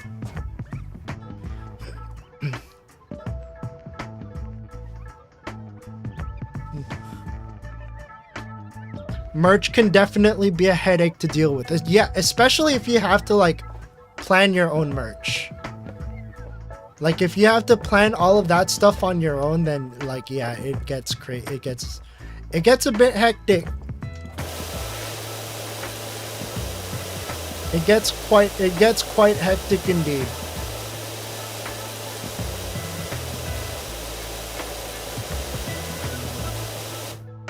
No better way to learn about agencies than to start your own. Go for it. You wouldn't be the first VTuber to do so.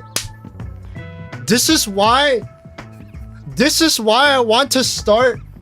This is why I want to like plan a game design. So you guys know of Idol Manager, right? You guys know of Idol Manager?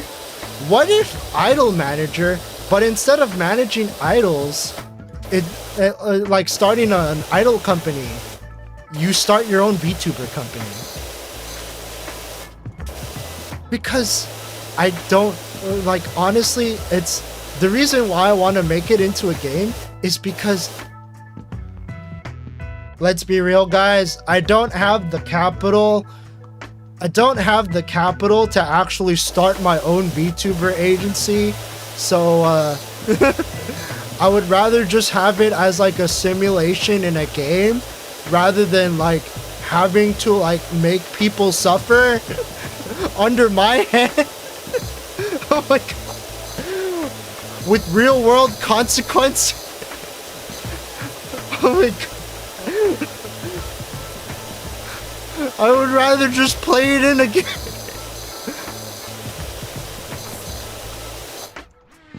Someone should make that into a game, actually. If you don't know about it already, try looking up Flavor. You'll have fun.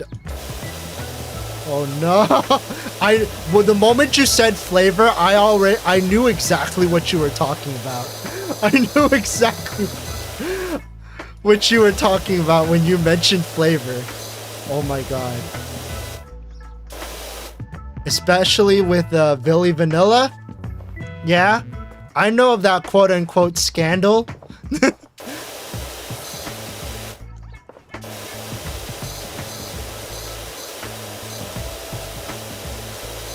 And it's because of Flavor, and get this, it's because of Flavor that it's because of Flavor that put the baby batter in my oven has been stuck in my headspace. Thanks, Flavor.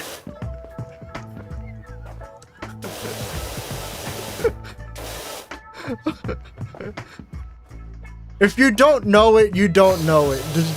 Don't like if you don't know what I'm talking about, don't worry about it. But like, yeah, I saw that and I was just like, oh my god. Okay. Okay. I guess that's just now stuck in my head. Put the baby batter in my oven. Oh my god.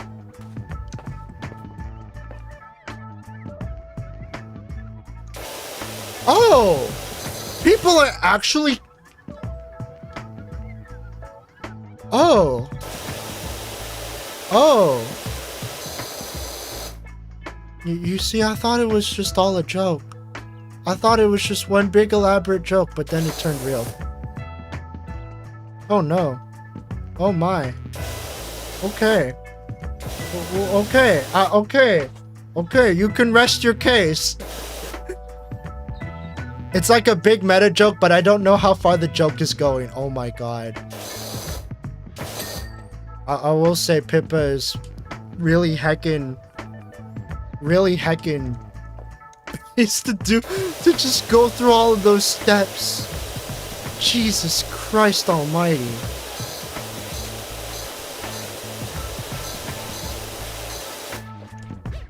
It's like I sub to them and I get notices actual streams for some of them.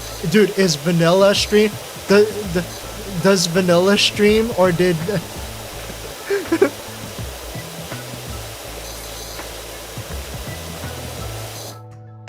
I must know. This is not... I know Vanilla got herself into a quote-unquote controversy, but I just want to know, does the Vanilla... Does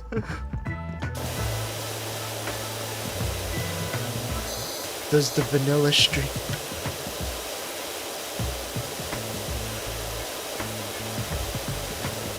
Unfortunately, because of the controversy, she doesn't stream. Oh my god. Yo, thank you.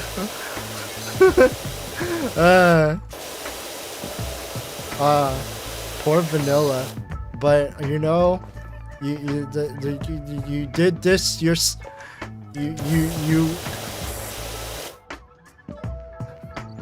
I have a sound clip for that. What will you learn?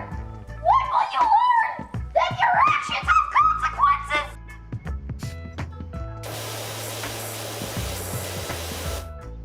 That was basically vanilla in a nutshell. Wait, is this just a continue? Oh god, this is a very long continuation. She brought this upon herself. You did this yourself.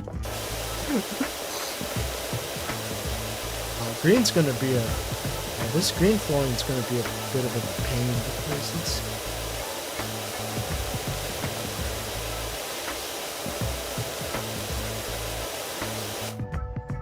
Oh, so in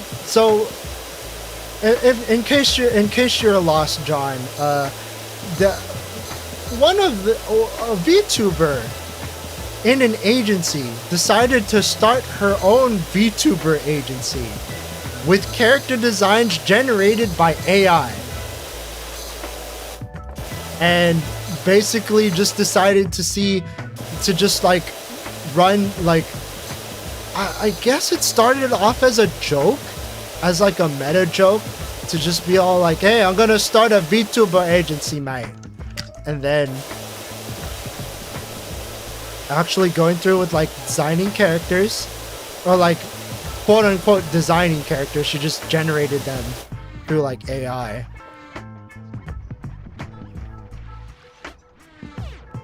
AI art, I'm sure that went really well. Honestly, the thing about Flavor is that it's supposed to just be one giant joke. So like people aren't supposed to take Flavor serious. Like people aren't supposed to like take Flavor seriously. Or like it technically isn't supposed to be taken seriously because like Pippa I think Pippa just wanted to like test the boundary, like push the boundaries of like what it takes to start a VTuber agency, which ties back into like the conversation we were having earlier about like VTuber agencies and stuff like that, and especially like the topic of starting your own VTuber agency.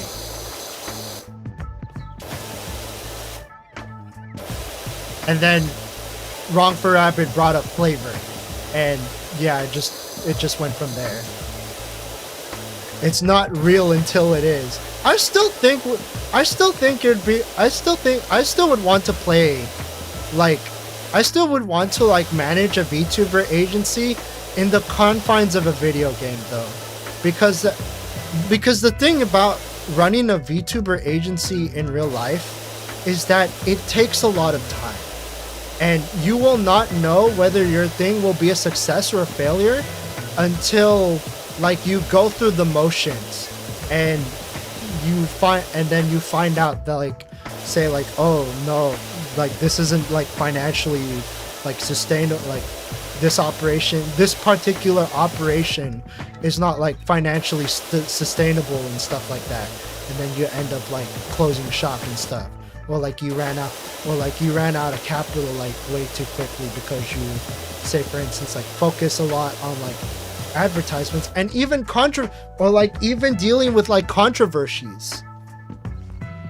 Yeah, I would love to play a VTuber agency simulator if there was one. Like if someone were to make a VTuber agency simulator like that played very similarly to say like Idol Manager. Because to be fair, VTubers are essentially idol adjacent as far as like entertainment mediums are concerned. So like I feel like you could take like a good amount of pages from Idol Manager and just refactor it into like VTubing.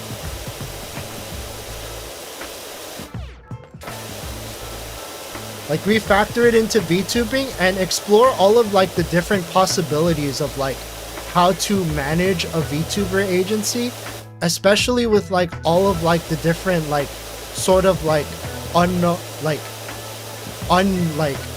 unexpected like controversies that could happen.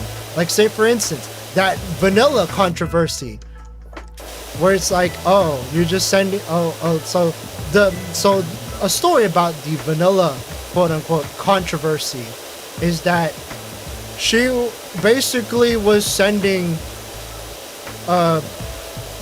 explicit stuff to her top donors, and that could be like an event that you have to deal with like say the VTuber agency simulator, where you like catch one of your members like in a controversial state, like, oh, they were doing this stuff on the side, or like, oh, there's definitely a lot of controversies that you could simulate when it comes to becoming a VTuber. I'm sure you could get lots of inspiration from real world events to like get your giant pool of controversies that can totally make or break your VTuber, like your VTuber agency.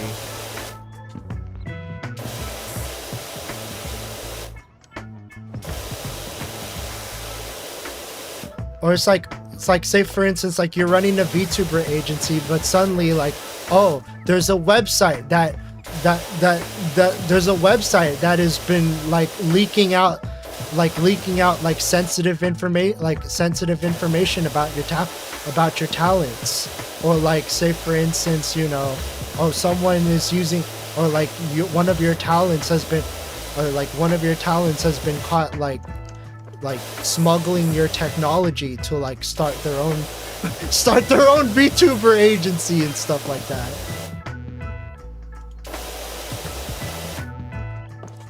Or like other controversies and stuff like that could like really tank your VTuber agency if you don't like handle them properly and stuff like that. That would be an idea.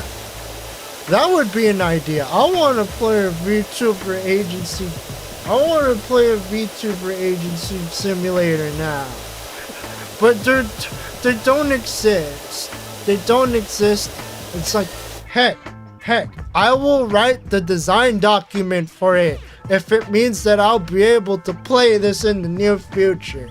Because I want to see how I handle those like those sort of controversies, or like those sort of like tight situations where you need to like, you need to like worry about like, oh no, some people's like leaking out, like doxing they're doxing my talents. What do I do?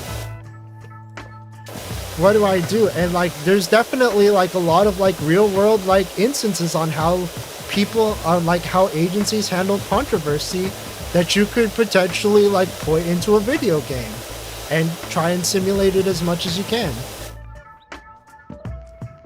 I do want to say this: when Haruka was doing collabs with VShojo, people thought she was part of VShojo because how Haruka interacted with them, even though she was not part of VShojo at the time.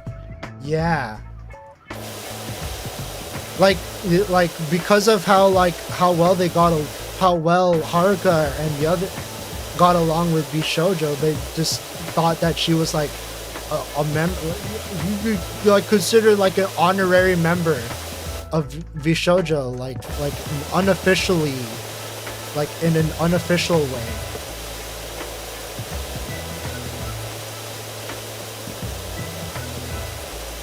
It's kind of like the same thing with like, say for instance, like Kiseki and Soymel with Dongo Fam. I mean, yeah, Dongo Fam is ultimately a friend group, but like they get along so well that like you would be forgiven if you mistook them as being part of Dongo Fam. And then VShojo was like, let's make it official. it's like you are now wed into the life of VShojo. Welcome. You no longer have to be considered an honorary member.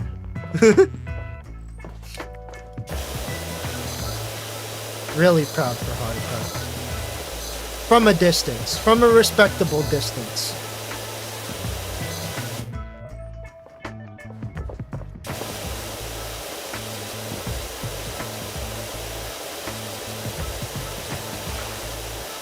I really do enjoy how they just segmented all of the floor to make this part a lot more manageable.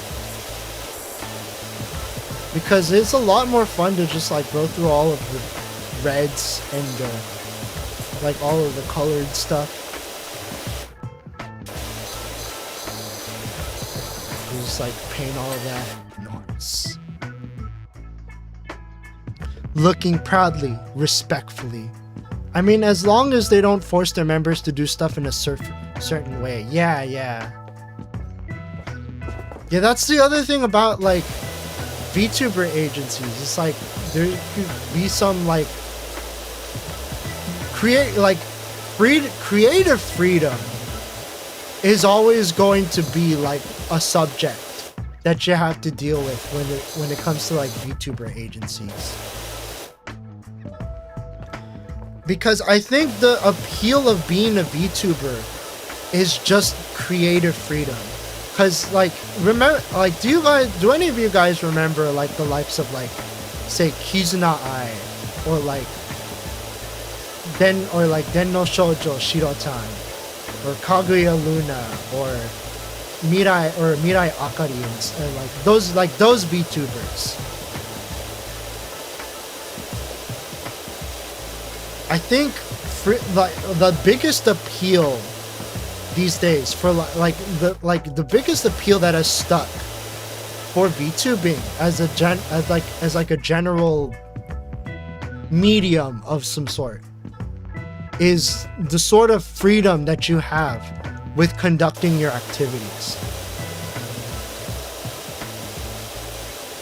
which is probably why VTuber agencies that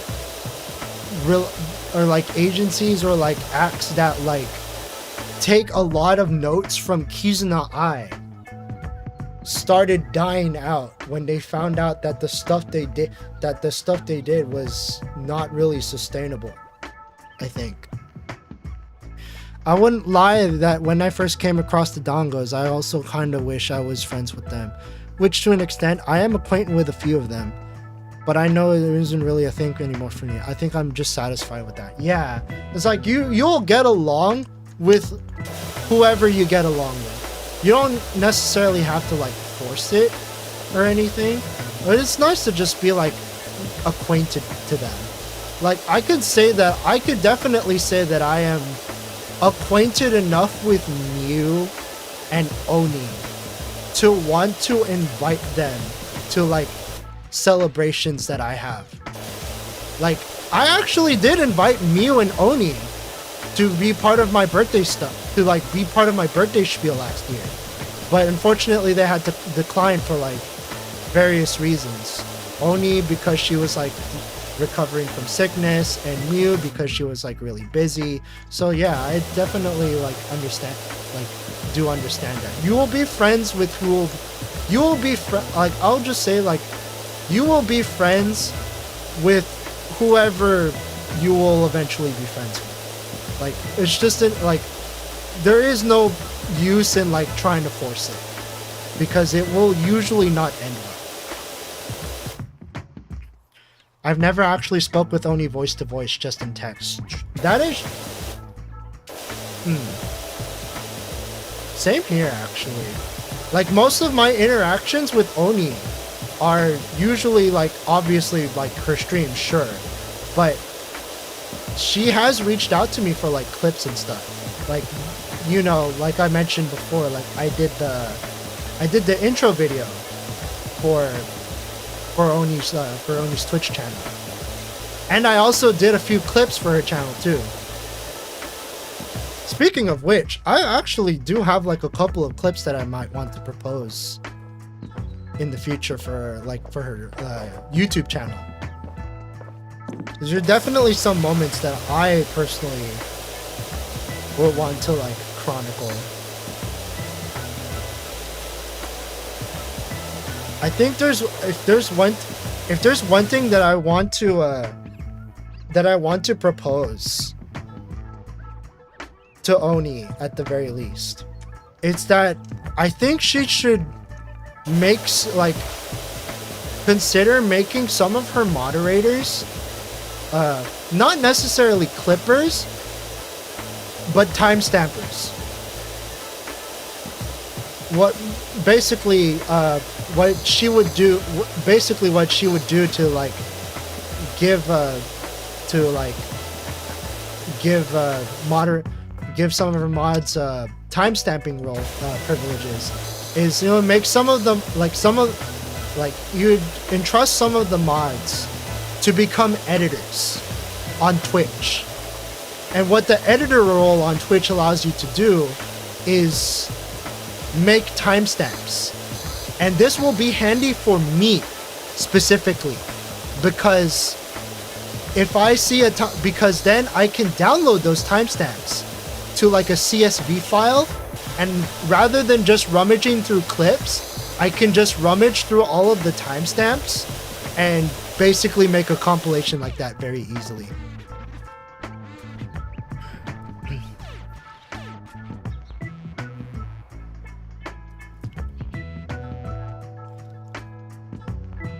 Things just happen sometimes. I've talked with Soy a few times. Probably will get to talk with her again next week. I was actually very honored that Soy was actually able to make it to my birthday bash. Bash last year. It's like, even if it was just for Mario Kart, I was very happy that like she was able to like even make it. And that's fine. Like sometimes that's all you need. That's all you need. Also guys, it's getting pretty late, so I think I'm gonna stop this at 75%. Is that alright with you guys? It's been nice talking though, but I just been having lots of fun just cleaning this floor while also talking about VTubing stuff. Has to be natural development for friendships. Yeah, definitely.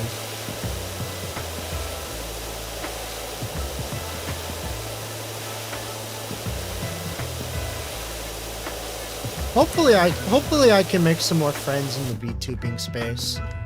It's really hard because like sometimes like it just won't work. Like sometimes like there'll be like sometimes it just won't work out. Like they'll just feel like they like eventually like they probably just might not mesh well and stuff. Or just like they're just too busy to like even really notice and stuff. But like I really do want to try to make more VTuber friends in the future. Not because I want to like work with them or anything, it's because like, dude, it's hard to make friends when you're a young millennial in this day and age. You just want to just chill out with people with like interests. And like, I want to...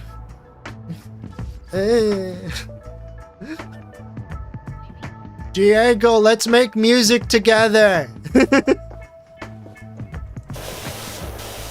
Or patterns. Let's make music together someday. That hopefully doesn't involve me trying to win a contest.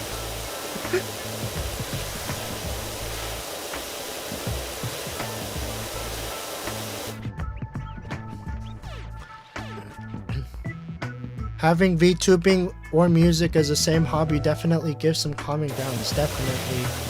Though I think VTubing alone should not be the only common ground. Like, this is why I started branching out to like, this is why I started like getting back into like making music and stuff. Because I wanted to like discuss stuff. Like discuss more things that's more than just, oh, it's that guy that does the music on the soy milk at the Soy Milk TM stream.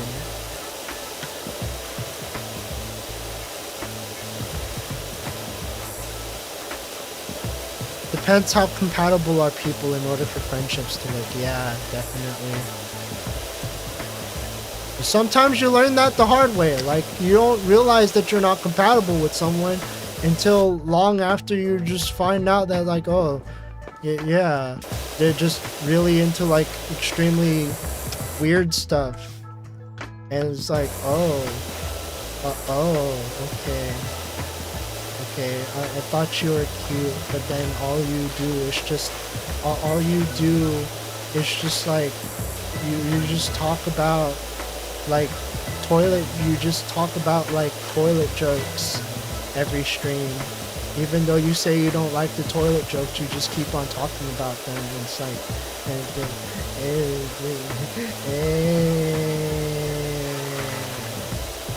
I thought you were cute. Why you just gotta be the pee pee poo poo girl?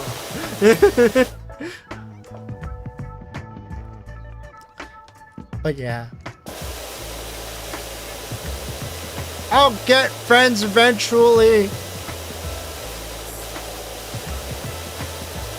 Offkai Expo also seems to be like a good outlet. Even though it's mostly like an indie thing, because I don't think VTubers, I don't think agencies would be all that keen with just like letting your actual self like out there. So I feel like it's more of a boon for like just all levels of indies and yeah. I mean, yeah, the agency VTubers can come stop by and visit. Well, obviously they all have to be like in not off-Kai form. If you catch my drift.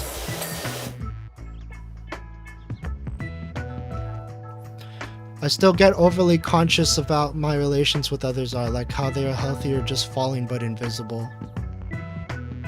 Pretty sure Sundaria had booths at last year's Off-Kai. Yeah, but they can have booths there, they can have panel. Okay, so for agency VTubers, I can understand if they have like panels and booths, but will any of their actual talent show up in the flesh? Probably not. Chances are, probably not. Or if they do, they probably won't advertise that. Because why would you? VTubing is supposed to be like, oh, Off-Kai Expo is basically three straight days of immersion, I would imagine.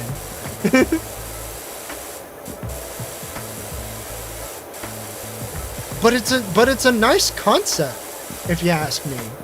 It's like you just gather VTubers to just meet IRL, hence Off-Kai.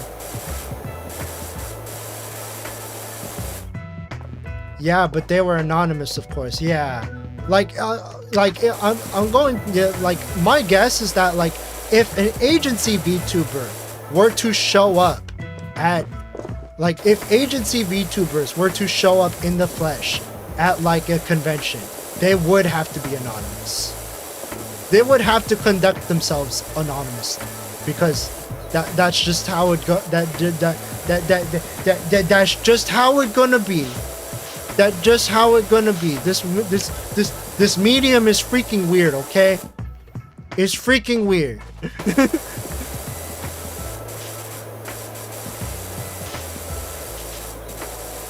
We did this to ourselves. We created the most confusing ass medium to ever grace humanity. And it's fun. But it doesn't matter because it's fun. Well, we can look past like the confusing mechanics, but just being able to live our dreams as being anime.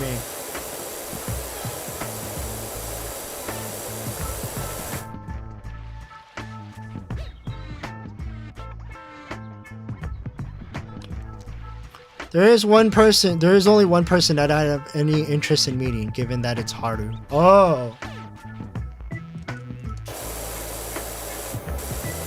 Interesantes.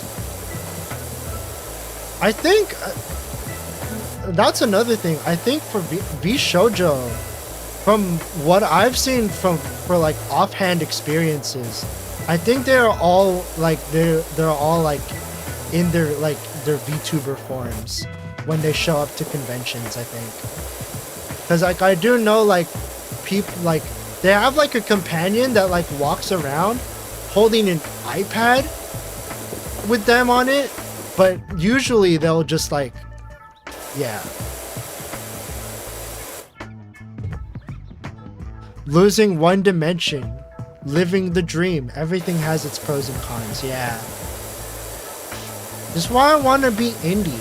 I want to stay indie because like I can afford to like be off Kai.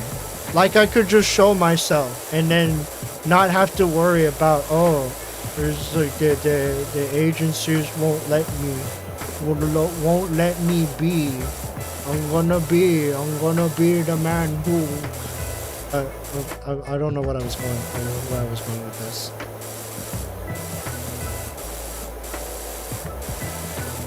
When I wake up, when I know I'm gonna be the man who.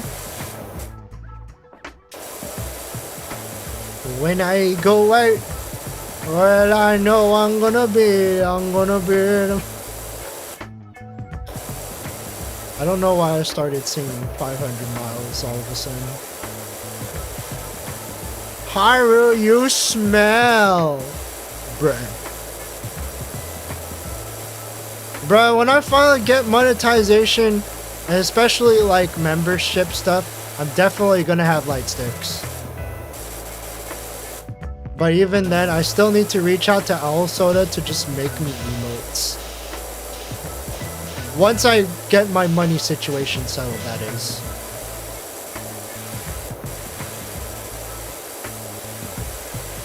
Oh, this whole slide is a freaking object.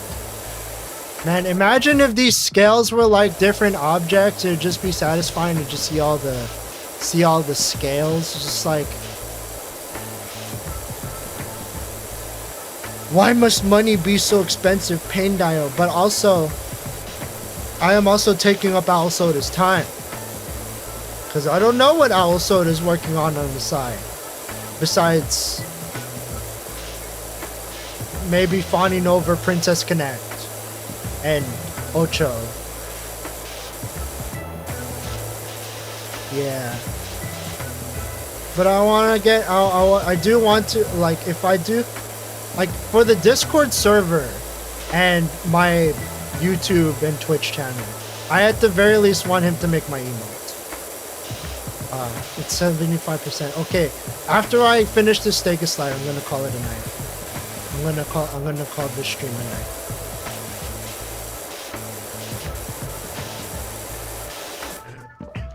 He's working on a lot of things, I assume, but mostly fawning over Och. Yeah, I'll see if I can reach out to Owl when I get the chance. When I have the funds and when I get the chance to just like commission emotes for me for the Discord server.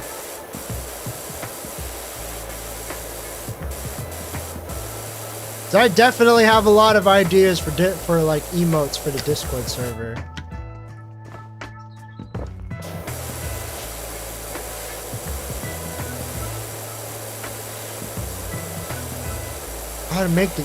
Gotta make the Discord server more worth it. Because if I give you guys emotes, then you can use it in like other Discord servers and stuff like that. Yeah.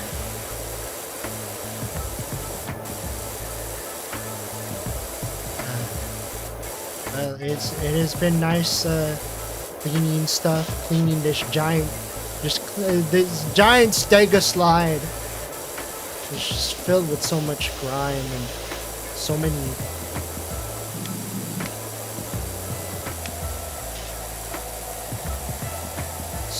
so much grime.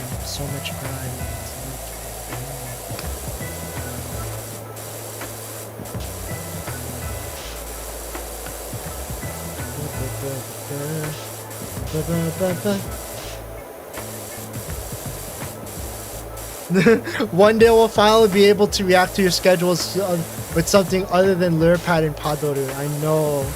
Oh my god. Oh my god.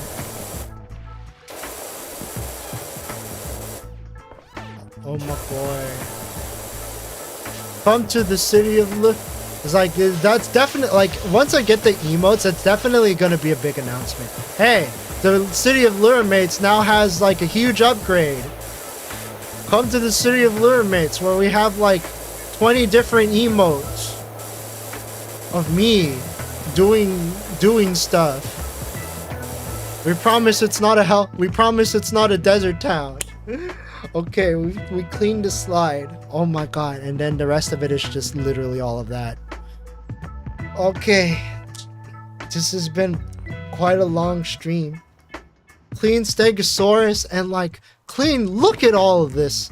Look at all of this, especially like the flooring and stuff. It's like, oh my god, it's so pristine.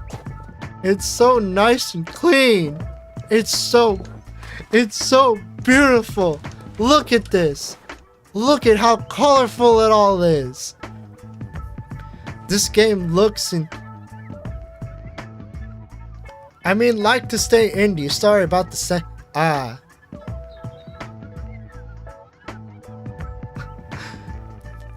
You want to know what the best part about being indie is?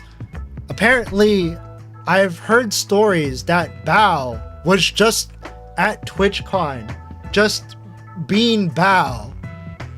And it's like, she was cool with just telling people, yeah, I'm Bao. I guess that's just the power of being an indie. It's like you can conduct yourself however the f you want. It's like you can conduct yourself however the f you want.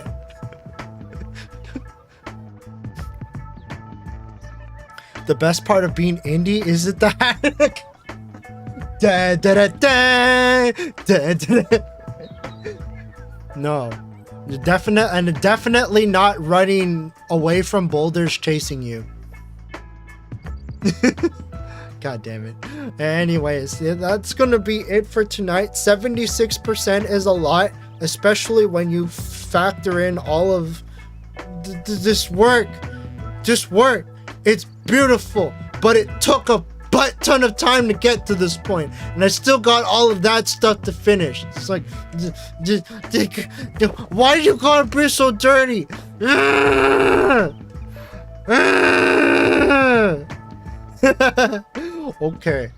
Okay, I will continue this some other time, maybe in like a week or two.